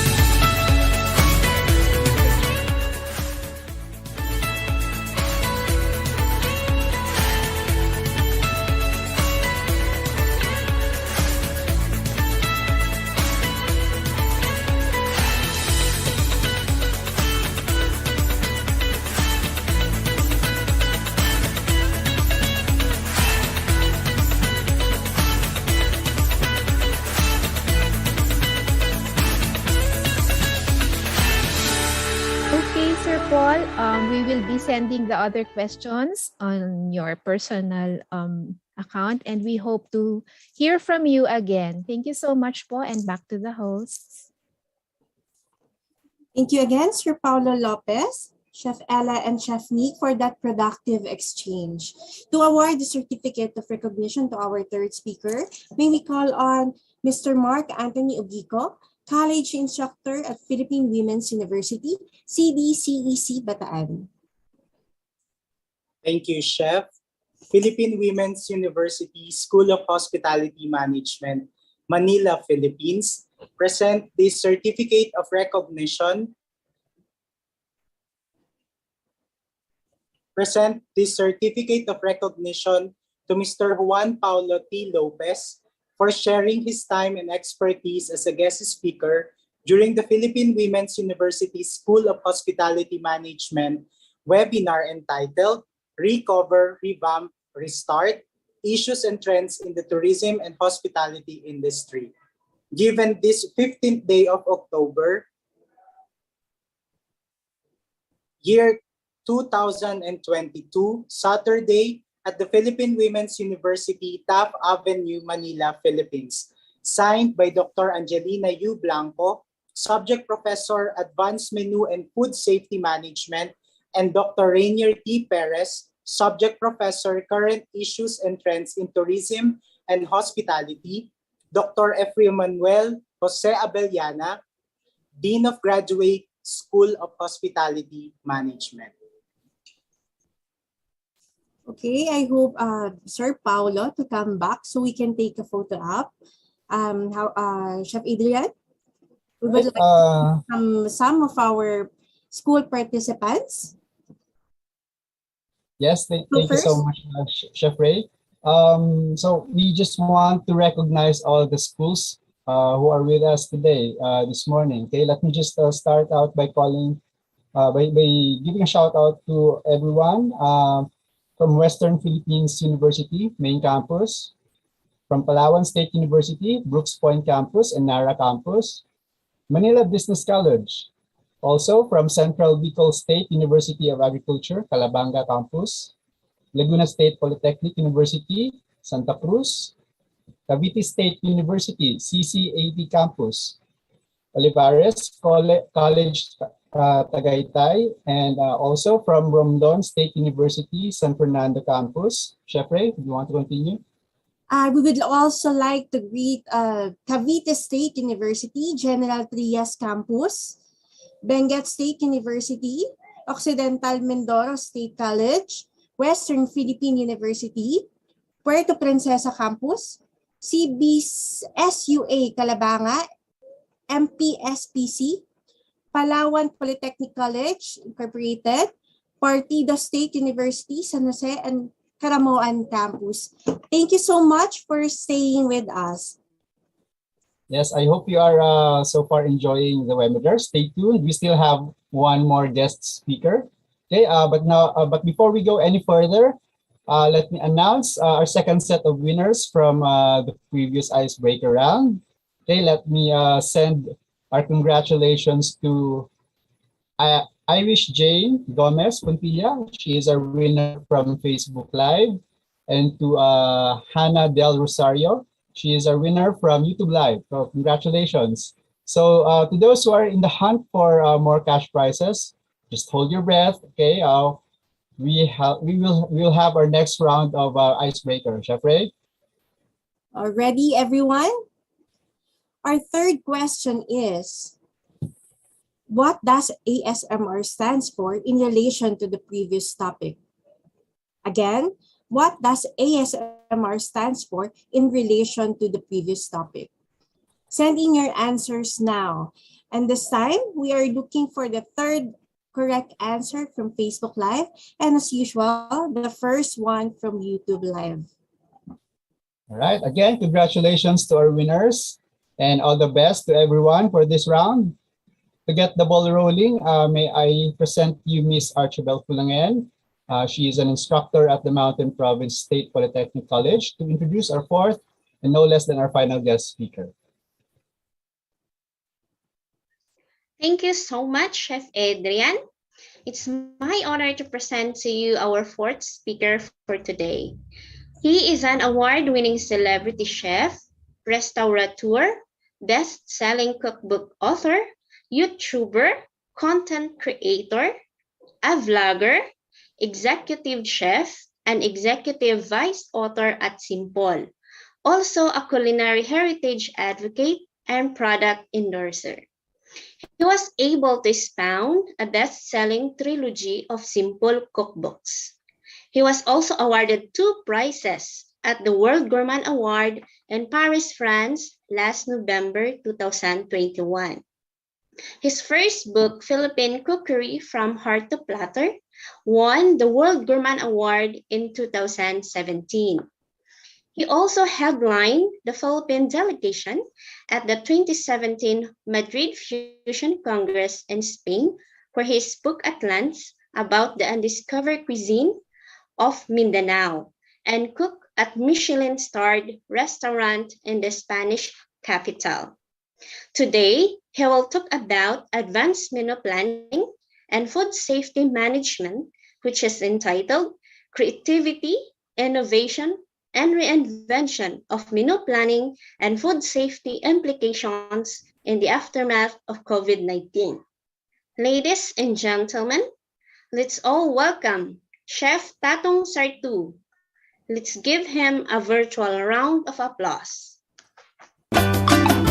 Simple, luto na, ha-ha, luto na, ha-ha. Hello, good morning, everyone. It's such a pleasure to be part of this webinar. Does everyone hear me clearly? Yeah. So the topic I have at hand right now is very appropriate, especially for the industry right now. No, especially we are moving to the new normal, or we are at the new normal. We all know what happened, was transpired like a year ago, over 2 years. We were locked down. The industry suffered a lot. But today, we are bouncing back. You know? For me, when a lot of people approached me during the time of the pandemic saying na parang, what are you doing in terms of food safety? What are the changes you're implementing? But for me, being a chef, though I am better known for my persona in the social media, no, but I'm very active in the industry as well, running restaurants and being in the food business. Sabi ko, I always tell people that food safety is really essential inside the kitchen with a pandemic or no pandemic. So it was a question now of re-evaluating how we run our kitchens. Were we following the proper protocol of running food safety? Even before the pandemic, um, there have been certification programs. No, there have been like trainings on food safety, but in the Philippines, sadly, the practice is lacking. Um, I was in Europe recently, just a month ago, and it was like, if we call it the new normal, it was already like normal there, no? So you would rarely see people wearing masks. You would rarely enter establishments, and no one would even ask you about vaccinations. No one would even ask you for proof that you've been boosted. So it was like we're just moving around Europe from country to country without a care, almost a care in the world about the COVID. So I think some parts of the world, people have moved on. However, in the Philippines, being a Filipino, when I was going around there, parang masyado tayong nasanay na magsuot ng mask. We've been wearing masks for so long that I already felt naked when I was in Europe because I wasn't wearing a mask. And we have to come to realize that in order to move forward, we cannot keep, you know, thinking about what happened and how it stopped us. I think the best way to move forward is to acknowledge that we have to do things better. And in fact, what's happening in the Philippines is that we are moving at a very fast pace, normalizing things, but also going back to our old habits. Yeah. So if you notice that instead of the pandemic making us realize what the proper practices should be, it became like a default, you know, kind of culture that has immediately been forgotten now that we are beginning to see people flooding our restaurants and establishments again. So when we talk of creativity and innovation in our kitchens, when the pandemic started, we were really caught off guard, di ba? They start like, oh, it's probably going to be like a week lockdown, then 2 weeks, 3 weeks, a month, and several, long months. And at that time, we just opened around 2 restaurants. And we didn't know what to do because when the pandemic started, we in the industry did not know how to react. We did not know how to plan or how to address the situation, just as much as the government did not know what they were doing. So there was a lot of losses when we started with the pandemic, with all the shutdowns and all that. And everyone was forced to innovate, to adapt. And what I realized post-pandemic is that, true, there were a lot of establishments that closed during the pandemic, but almost all those establishments that closed down during the pandemic were already losing money, wala pang pandemic. These were the establishments, these were the restaurants, they were the hotels, they were the resorts that were not doing a good job in the first place. So I believe that in order to survive a pandemic or any other situation like that, you fundamentally have to have an organization that is professional. You have a organization that follows the basic principles of food safety. You have to have an establishment that has good management, efficient operation systems, and all that to be able to adapt to the new normal. That is the challenge. That was the challenge because if your practices were so far off from what the COVID required, it meant that you were even very far from what was minimally required on a normal situation. So what happened during the pandemic? A lot of establishments were closed. Um, a lot of people lost their jobs. So on one hand, we found people scrambling to make a living. That's why there's an emergence of a lot of food entrepreneurs. And you notice, if you look back in the pandemic, there were a lot of small entrepreneurs. There were a lot of home cooks who began cooking and preparing dishes at home and making money of online selling. No? And again, a lot of them made money to survive. However, you will also see, going back to where we are right now, those small businesses that did not pivot to become professional establishments, yung nanatiling lutong bahay, sideline, are already closed today. Diba? So, essentially, a lot of people are given the opportunity to break into the industry. But it is only the true professionals, it is only those who really aspire for excellence that can survive changes, pandemic, or the new normal. So, for me, napansin ko, personally, what we did for the pandemic was we found a niche in the high-end market, you know. So while everybody was going back to making things accessible, oh, lutong bahay, comfort food, you know, regional cuisine and all that, there was an emerging market among the Manila elite that started going into luxury. Diba? So if you look at the world economy, while there was a large number of people who were suffering from, you know, their loss of jobs, you know, loss of income, there were also a lot of the more affluent people, not only here in the world, that who earned time to spend their money. Diba? There were some who were kept on working but did not earn enough. There were some who kept on working but they earned so much they did not have time to spend. So what happened? You will see the skyrocketing demand of luxury goods, the Louis Vuittons, you know, the Chanels, the Rolex watches, and all that. And that also translated to the demand for luxury foods. So you would see steak being sold all over. You would see people demanding for foie gras. There are people demanding for caviar. People buying the most expensive liquor to up to 500,000 a bottle. No, so it was really a divisive. It was really a very dynamic time to be able to catapult yourself to reposition your business. So when you're talking of innovation, there were a lot of trends that happened during that time that is changing the way restaurants or food establishments are run. Before, if you go to the mall, you would like to have restaurants with beautiful interiors, Instagrammable interiors, but you wanted the food to be affordable. Now, there's a market that does not care about the price because what do they want? They want exclusivity.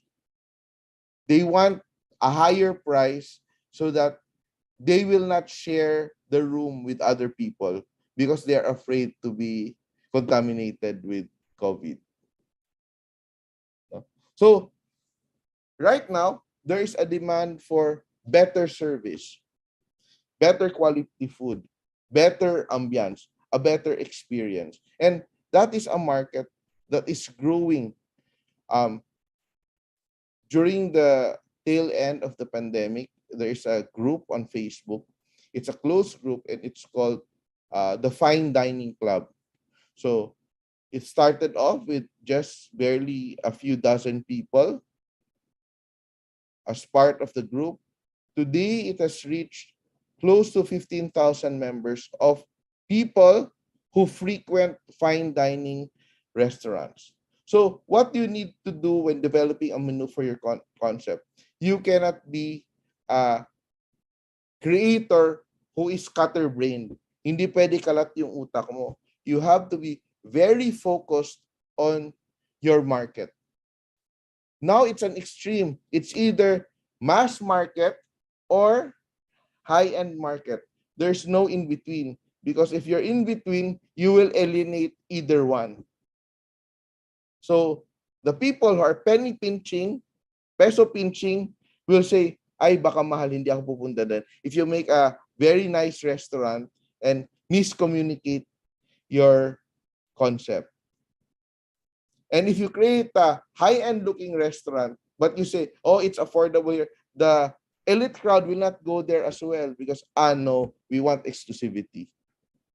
And that's where you start innovating based on a specific market. And that is really a challenge. So you have to be educated. The problem is right now that the market has traveled, diba? Before the pandemic, everybody was traveling. Before the pandemic, everybody was, using the internet to gain information. No pandemic, all these people, all these rich people had the time to experience luxury. Now everyone's palate is educated. 10 years ago, 15 years ago, when I started in the industry, when you serve balsamic vinegar, hindi alam ng tao ano yung balsamic vinegar. 15, 20 years ago, Filipinos didn't know what truffle is. They say, lasang gasolina, lasang gan. But now, even in the smallest cafes in the probinsya, there's truffle cream, But the difference is someone who knows the taste of real truffles and someone who just eats fake truffles because they don't know what a real truffle is. Diba? So, it's really about educating your palate as well. And a lot of people now are so exposed. If you go to the culinary schools ngayon, makikita mo, there are a lot of really excellent young chefs. Because of the internet again. There's that overflow of information, overflow of ideas, overflow of concepts. That what happens right now is that when you develop a menu, it turns out to be a hodgepodge of ideas. So when you're creating a menu, when you're creating a concept, you have to be very focused on what is your story. In menu development, in recipe development, you have to be very clear of your story, very clear of your concept. For example, you are making like a Mediterranean themed restaurant. So what do? You start off with base recipes of Mediterranean origin. You look for ingredients of Mediterranean origin. No? You use garnishes, you use aesthetics, plates that look Mediterranean, and so on and so forth. But the problem with someone who lacks the sophistication to edit what he's doing, they mix match too much. No? So parang the best example would be like if you watch a concert, there's a progression of songs. No? So you start with a slow song or a fast song or whatever. At the end of the evening, after watching the entire concert, you feel something. No? You feel something. There's a story that is conveyed. There's an emotion that is conveyed. But sometimes when young chefs, or even not so young chefs, because they don't know how to edit themselves, when they develop a menu, they are what we call cataloging. They just put together all sorts of ideas. So parang nagvi-videoke o nagkakaraoke. So simula sa, you start with an OPM song, then all of a sudden do a retro, then you do a rap and all that. Though everyone's having fun, it can be fun, but at the end of the day, it does not mean anything. So that is what you call cataloging when you create a menu without a direction. So it's just a catalog of culinary ideas spread out in different plates. So and right now, because our diners are very sophisticated, it will not resonate with them anymore. So how do you look at trends right now? So there are a lot of trends happening right now, like plant-based is something that is very big. A lot of people are going plant-based. Before, titawag namin dyan vegetarian or vegan. For the right word right now, The buzzword right now is plant-based. Yeah. And why do people do plant-based? Is it because they're on diet? No. It's one for ethical reasons, some for religious reasons. And if you're a chef and someone approaches you and say, I don't eat pork, I don't eat seafood, and magluluto ka, for example, magluluto ka ng shampoo, ay tanggalin mo lang yung baboy dyan. Tanggalin mo lang yung hipon. No? By just eliminating this ingredient doesn't necessarily mean that it is acceptable in the concept of that ethical framework of why people go plant-based. So that's one buzzword. Another thing is zero waste. We are very conscious of sustainability. So sustainability, ano ibig sabihin ng sustainability?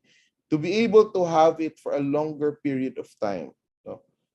To be sure that this resource is available today and is still available tomorrow.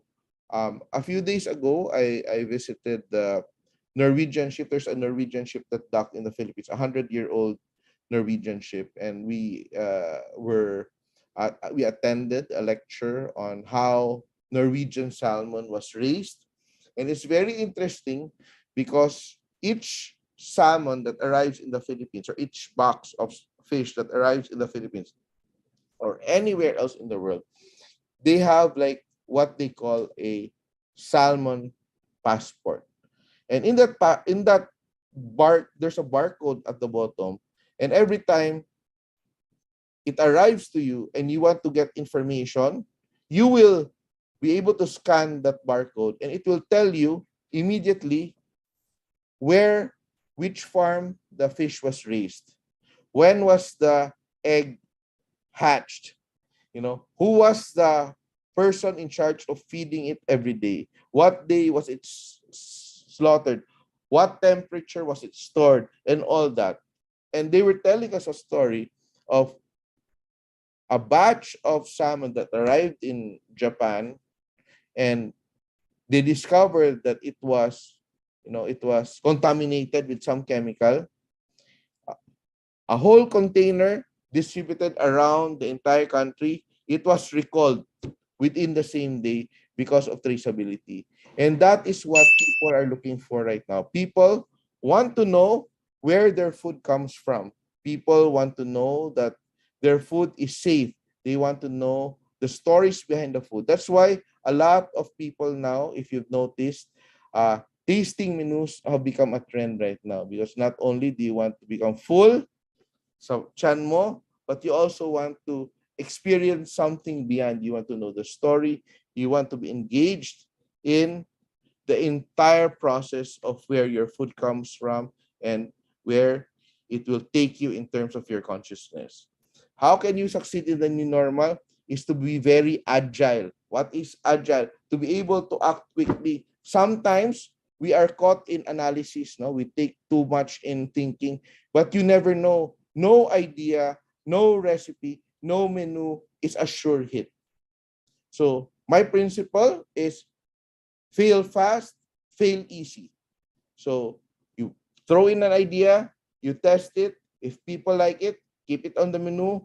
You try something, it doesn't work, change it immediately. You never know until you get the right mix. Because if it takes too long for you to address consumer attitude, it will be very difficult for you to bounce back. It's a very big investment opening restaurants. Presently, I am working on 3 concepts which will open in the next few months. And to open up a restaurant right now will range from 15 to 20 million. And if you don't have that type of thinking of working fast, rent will kill you. Mall rent is very expensive. The longer you resolve your problems, the longer you're able to give the customer what they want, the riskier it is for you to succeed in the new normal. So yan talaga yung challenge, na how to be creative, but how to do it quickly and safely. On food safety, it's very important that your team is supportive of the program to implement food safety, because in a professional kitchen, hindi ka mag-isa dyan. No professional chef or no establishment will work or succeed without a solid team. And I always tell people tell me, Chef, hindi ka ba natatakot na mag-share ng recipes? Sabi ko, recipes are only part of the success. What is important is that you have a team that follows instructions, di ba? Do you have a team that has the right values? You have a team that has the right practices, because without that, your recipe will turn out into a different dish every time. Diba? Minsan, in Philippine reality, sometimes you teach one recipe, your chef thinks they can do a better one, they will change it. No? So, what do you do right now? How do you simplify your operations? You have laser vision. You focus on a menu that works for you. You focus on ingredients that are accessible to you. And especially now, aside from dealing with the new normal, what are we dealing with in the food industry?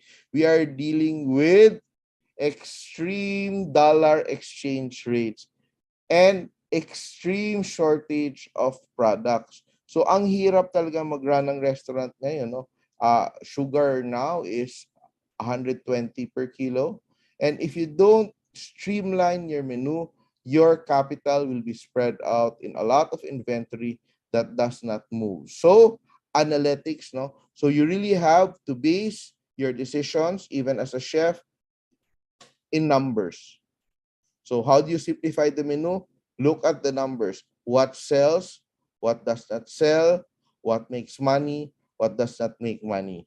So that is where creativity comes from. Creativity is not just letting your mind fly free and become like a, becoming an artist, because as chefs or people who run businesses, we are business people. We have to make money, not only for ourselves, but of course, we have to sustain our employees.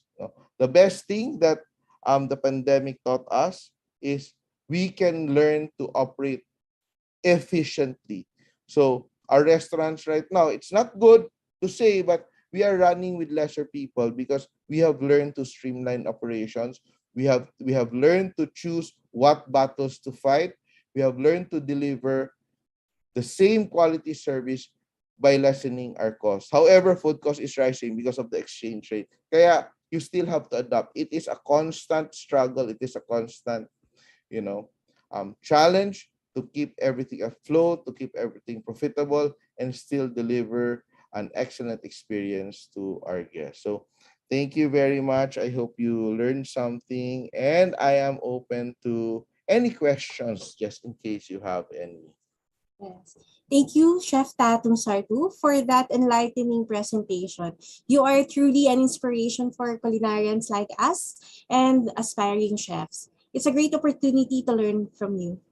I would also like to thank Ms. Frankie Mamaril, if you're watching. Thank you for being so nice and accommodating. At this point, may I call on Chef Nick and Chef Ella to facilitate the open forum. Good morning, Chef Tatung. Morning. That was a full packed presentation po. It's siksik na siksik and busog na busog like you. Thank you po. Fan po ako. Okay, sir. For our first question po, how can we apply sustainable food sourcing in the Philippines?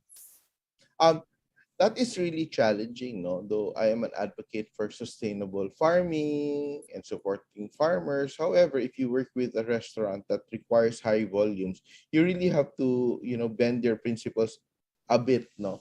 Or else you wouldn't survive, no? Especially if you're working with small farmers. I had a discussion about this with some people, and I was telling them, it's really noble to say that I'm supporting small farmers, but if each farmer just plants like 5 to 20 kilos of repolyo, for example, and I require one ton of repolyo, how do I get that supply?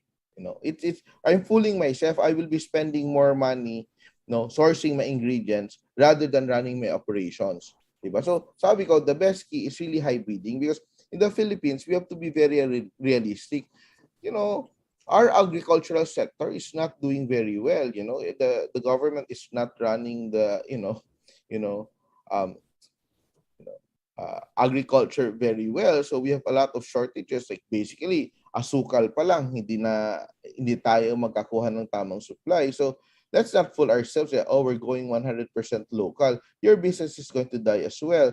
So the best thing is that though we can't rely on government the entire way, we can't also say that the government sector will step in to solve our problems. You just have to be creative. You just have to be innovative in creating dishes and finding supply sources that suit your need while trying to move slowly into a economy that is more fair trade, that is more supportive of farmers and all. But if you're very idealistic, you're just going to break your heart. Thank you po, Chef. Chef Nick, do you have any questions for Chef Tatum? Yes, definitely. Definitely, Chef Ella, we have some questions from our viewers. Yes. From the Olivares College of Tagaytay, we have some question, Chef Tatong. But by the way, I would like to tell you that it was such an honor for me to be your moderator for this webinar. Thank you. What advice can you give to students who would like to enter the culinary industry? I think it's very important that you really have the heart for it. Akala ng marami kasi it's a very glamorous thing to do, like which siguro kami sa social media or chefs na tinatawag na parang kakahiya sabihin parang celebrity chef, people think that it's an easy job, but it's really it's really hard work. So you really have to have the heart for it. You should be a hard worker. You have to be idealistic. You have to have the physicality for it. You have to have the mind for it. Hindi siya madali. If you want to, gusto mo ng masarap na buhay, wag ka na mag-chef. Please.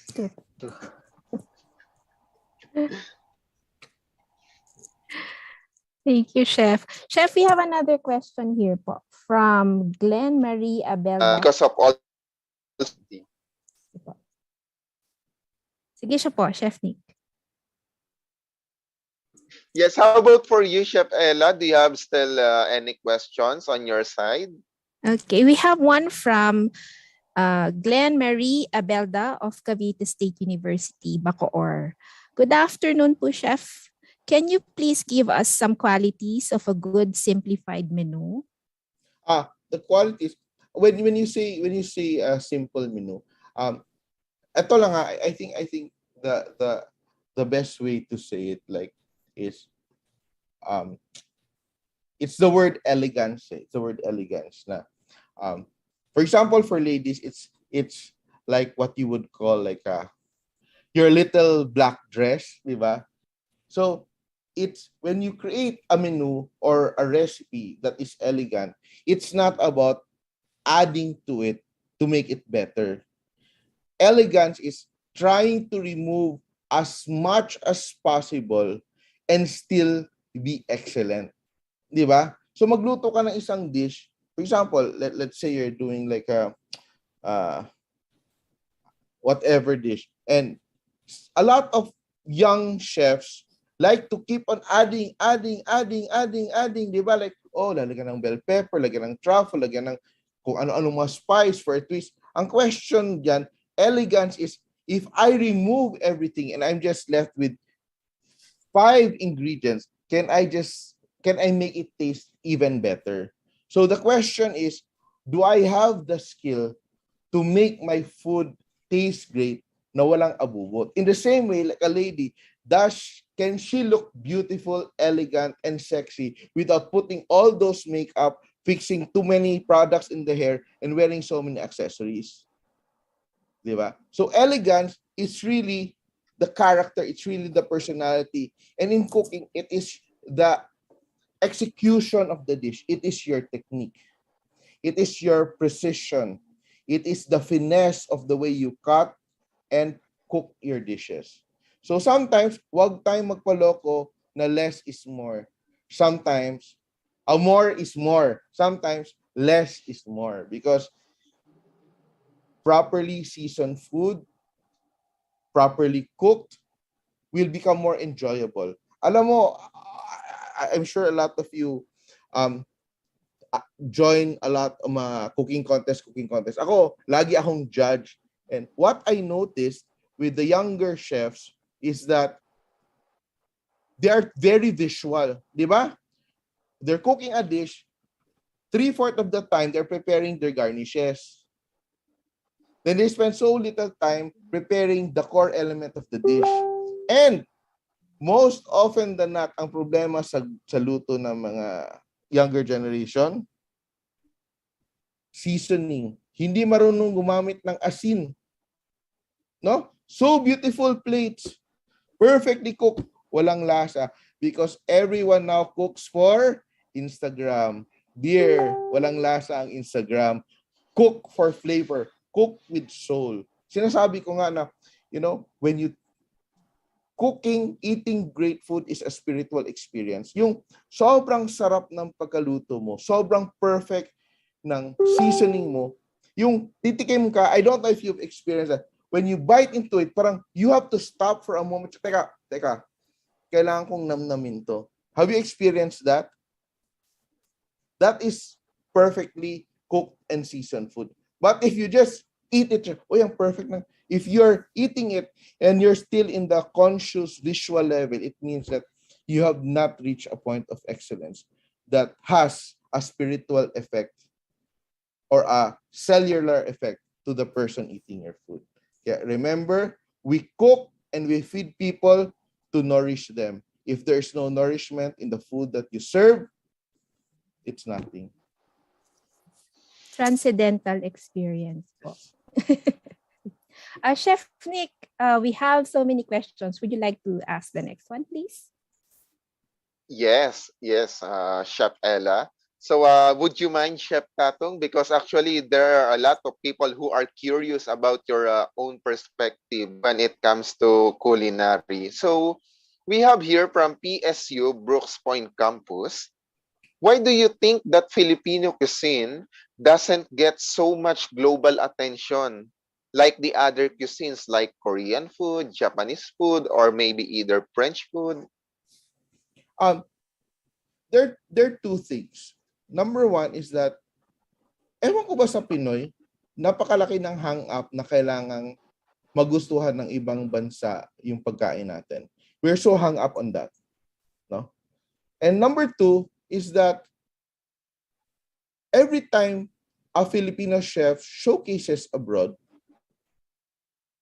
especially yung mga sikat na mga hindi ako kasama doon pero yung mga iba, they always embellish Filipino food too much beyond recognition. So when they present a Filipino dish, for example, like an adobo, it's embellished too much with so many foreign ingredients, so many French technique, that when you taste it, it doesn't taste like the dish. So, ang question ko is, obviously, you call it Filipino inspired, but it is not Filipino in the sense that you are not cooking food that the Filipinos eat. When I'm showcased in Madrid for the Madrid Fusion, I had a chance to cook for Michelin restaurants, and I cooked, presented a few like degustation menu. And one of my biggest frustrations, which I expressed during the event, was that, we want to promote Filipino food, but we do not support local agriculture. We do not support local manufacturers. And how can you cook Filipino food without using Filipino products and Filipino ingredients? You would hear Filipino chefs say, "Oh, I will teach you how to make adobo using kikoman and apple cider vinegar because it's better than our local brand." Sabi ko, if you are supposed to promote a cuisine that is the birthright of a people like the Filipino people, isn't it rightful that we promote products that will benefit the Philippine economy and the Filipino people. Yun naman yung point ko eh.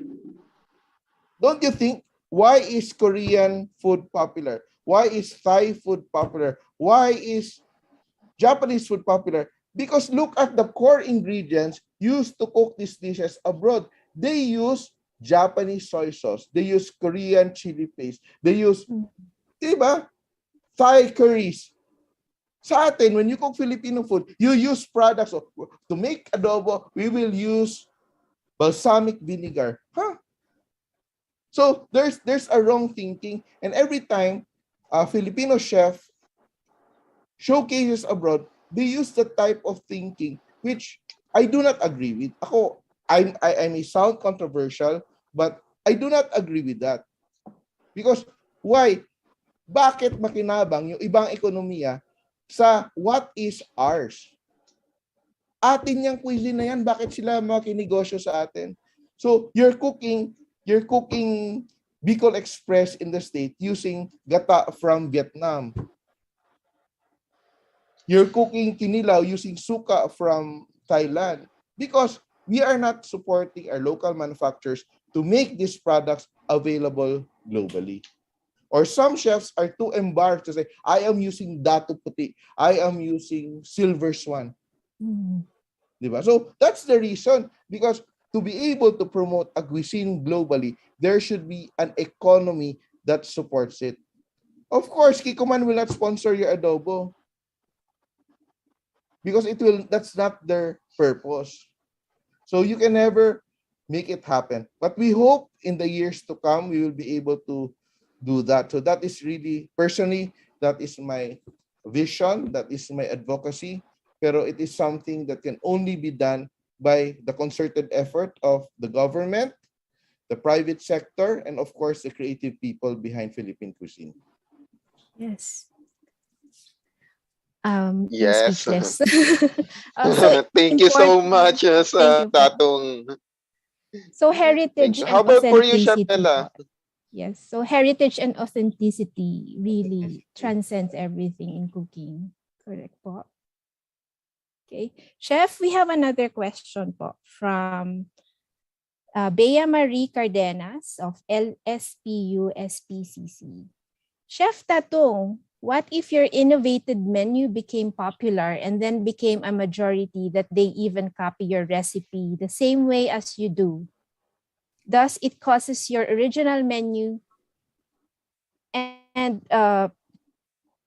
to decrease in popularity and even in your restaurant. What will be the solution? Ito yung prinsipyo ko ha, akin lang to. When I decided to become an author and decided to become a content creator, I already accepted the fact that I should be an innovator. And it is my role to come up with new ideas and to share to people. And I have already accepted the fact na hindi dapat sumakit yung puso ko, sumama yung loob ko pag kinopya yung ginagawa ko. Dahil ang role ko ay hindi yung pag-mass produce ng ginagawa ko. Ang role ko is to come up with new ideas constantly. So, there are two things. Sinasabi ko, bakit hindi ako natatakot kopyahin yung recipe ko? Number one, if you're doing heritage recipes, it does not belong to me. It belongs to the people. It belongs to the culture. Anong karapatan ko na sasabihin ko na hindi pwedeng gamitin ang ideya na yon ng ibang tao? Number two, if I did things excellently and they copied it, don't you think it benefits everyone else? Thirdly, the problem with a lot of people, a lot of chefs, is that ang kalaban nila ay ego. So even if they try to copy what I do, the ego of the chef will always tell himself or herself that, no, I can do it better than Chef Tato. And they will begin to tweak the recipe no matter how perfect it is, becoming a different version. So ako, chill lang, di ba? What is there to be selfish about? Because everybody has their own perspective, everybody has their own style, and even if you are copied, it will become different.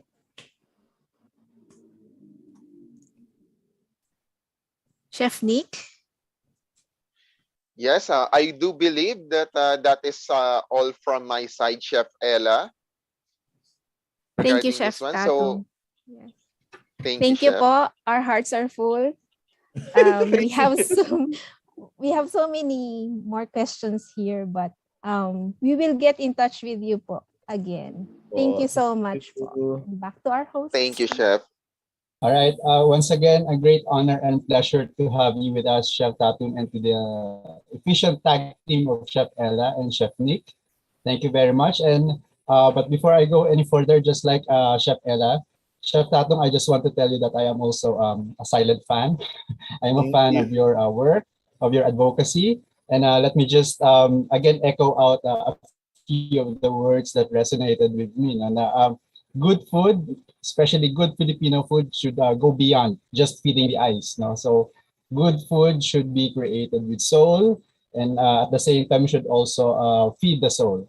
Okay, so thank you for reminding us, Chef Tat.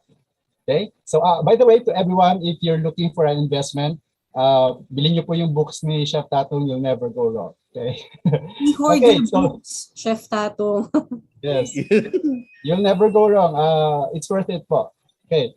So to award the certificate of recognition to our fourth speaker, may I call on Chef Jomar Indusil.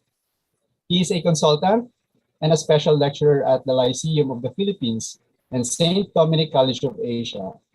Over to you, Chef Jomar. Thank you, Chef Adrian. Hello, Chef Tatum. Philippine Hello. Women's University School of Hospitality Management, Manila, Philippines, present this proof of appreciation, Chef Tatum Sarto, for sharing his time and expertise as keynote speaker during the second Philippine Women's University School of Hospitality Management International Virtual Research Conference with the theme Recover, Revamp, Restart, Issues and Trends in Tourism and Hospitality Industry, given this 15th day of October 2022, Saturday at the Philippine Women's University, Taft Avenue, Manila, Philippines. Signed by Dr. Angelina U. Blanco, Subject Professor, Advanced Menu Planning and Food Safety, and Dr. Rainier T. Perez, Subject Professor, Issues and Trends in Tourism and Hospitality. Dr. Firmuel Jose Abellana, Dean of Graduate School and Hospitality Management.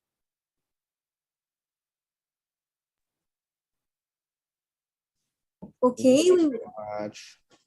okay, we will have another photo to keep and share to our social media accounts. May we request a photo op with Chef Tatong Sartu and the committees as a remembrance of today's very important event.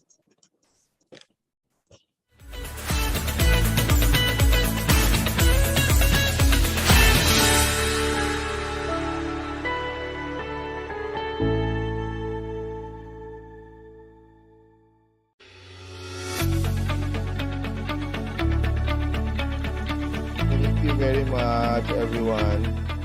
Thank you so much, Chef Tatong. Thank you so much, Chef Tatum. Thank you. Thank you. Okay, to announce the winners of the third of our game, our third game earlier, congratulations to Aliana Colin Reyes, our winner from Facebook Live, and to, again, Charles Andres, our winner from YouTube Live. Good job. Chef Adrian, do we have more prizes to give? You bet we still have more, Chef Ray. Our benefactors have been very generous to award not only 2 winners for the last round. Take note, everyone, not only 2, but 4 winners. So we will have 2 questions for this round. Okay, but the first question is worth 100 pesos per winner. And the last question is worth double. Okay, that's 200 pesos per winner per platform. Okay, isn't that amazing, Chef Ray? Wow, just wow. This day just gets better by the minute. So is everyone ready for the first question? This is worth 100 pesos. The question is, name one of the books that Chef Tatum has published over the years. Again, name one of the books that Chef Tatum has published over the years. Send in your answers now. The 15th correct answer from Facebook Live and the first correct answer from YouTube wins this round. Okay. So again, yes, thank you, Chef Ray. Again, what is one of name one of the books that Chef Tatum has published over the years? No, okay. So while everyone is scrambling for the correct answer, is everyone ready? Let me throw out the final question. This is worth 200 pesos. Okay, ready? Ready? Okay, the final question is, okay, listen everyone. Name the complete university and the two MS programs that organized this webinar. Again, name the complete university and the two MS programs that organized this webinar. Send in your answers now. The first correct answer from Facebook Live and YouTube Live gets 200 pesos. So good luck, everyone. We will announce the winners after the closing remarks later. Okay, so after hearing from our four guest speakers, and I hope you've learned so much and enjoyed the webinar, may I now call on Mr. John Michael Timosa. He is a member of the senior high school faculty at the University of the East Manila to give us the synthesis for this morning webinar. Thank you very much, Chef Adrian. Good morning, everyone. For our synthesis for this afternoon, we have our first speaker earlier from Miss B. Bernabe with her topic, Pearl of the Orient Hidden Gems, Exploring Philippines Off the Beaten Path. Miss B is a travel blogger that goes from tourist destinations internationally and locally. She talks about travel tips and guidelines that any travelers can use. Her topic tackles the travelers versus tourist differences and travel tipid tips that consist of her 9 tips that are essential in traveling abroad by knowing the immigration guidelines, requirements, and your budget. This is helpful since most like to travel and experience this with knowledge from a travel expert. And from our second speaker, earlier we had Dean Kabulay with his topic, Understanding the New Mechanics of Choosing and Maintaining Workforce. Dean Kabulay talks about the selection approach from traditional and modern practices, challenges and issues, training, incentives, and what will make employees stay about the work itself. A good boss, learning growth opportunities, and an appealing career path that our human resource team in the hospitality and other fields can use. He ended the presentation with a short story with a deep lesson in it. From our third speaker, we had Mr. Juan Paulo T. Lopez with his topic, ASMR, Accommodation, Sales, and Marketing in Resorts in the New Normal. Mr. Lopez talks about what does the future of sales look like, lodging revenue strategies in the new normal.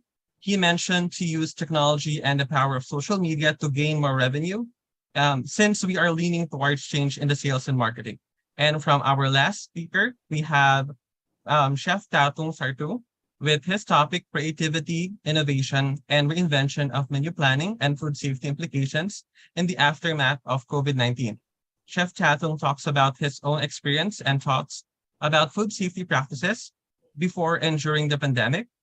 When developing a menu, you need to think about your concept, the pandemic reshaped menu innovation, and how your menu can succeed in the new normal. Chef Tatung gave a lot of his first-hand experience from his work in the industry. We had a lot of learnings and insights from our industry experts, and it is up to us to use this new pool of knowledge to recover, revamp, and restart our industry and ourselves. Thank you for listening and attending this webinar, and going back to you, Chef Ray. Thank you. Thank you very much, Mr. John Michael Timosa, for the synthesis.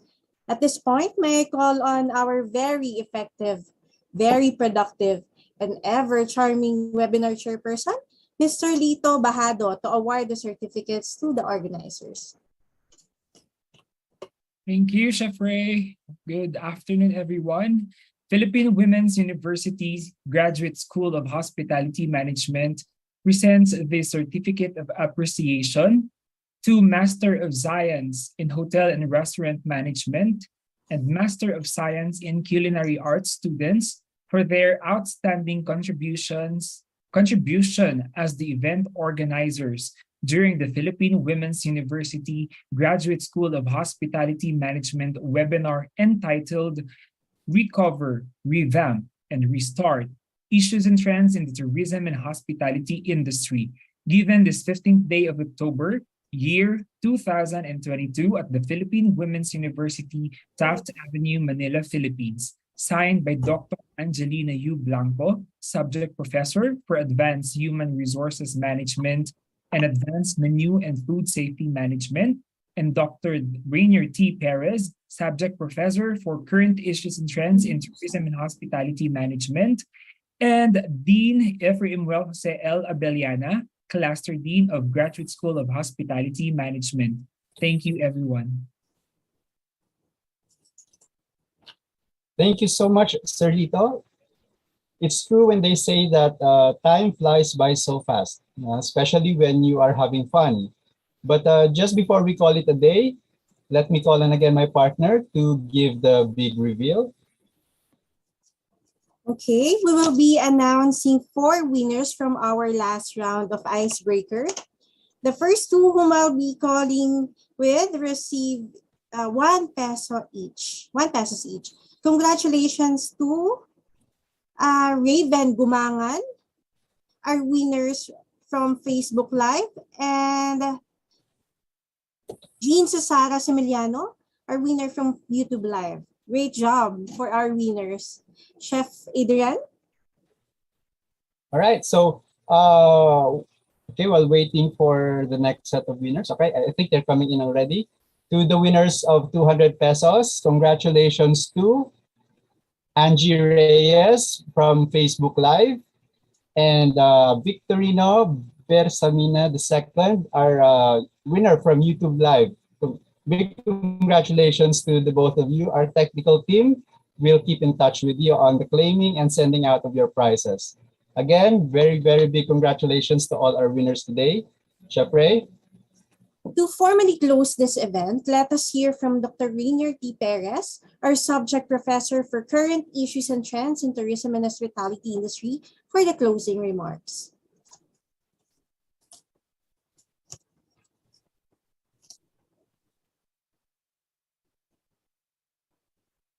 Thank you very much for that very generous introduction. And at this point, we've been enriched with the topics given by our speakers in today's webinar entitled Recover, Revamp, Restart, Issues and Trends in the Tourism and Hospitality Industry. At this point, I'd like to congratulate the organizers of this very relevant webinar. Of course, that is headed by Mr. Lito Bajado Jr. as your event chair. And of course, our Master of Science in Hotel and Restaurant Management students joined with the Masters of Science in Culinary Arts students, taking up Advanced Human Resource Management, Current Issues and Trends in Tourism and Hospitality Industry, and Advanced Menu and Food Safety Management, of course, under the supervision of our professors, Dr. Angelina Blanco and yours truly, Dr. Rainier Perez. I'd also like to go ahead and congratulate the organizers for meeting today's webinar goals and objectives to provide students, professionals, and practitioners an opportunity to be prepared and learn the new contexts, prominent trends, and main opportunities that lie ahead to and for the industry in the new normal setting. Magmula po sa Philippine Women's University Graduate School of Hospitality and Tourism, under the leadership of Dr. Prime Abellana, our leadership. Maraming salamat po for everyone who have attended our virtual event. Thank you very much.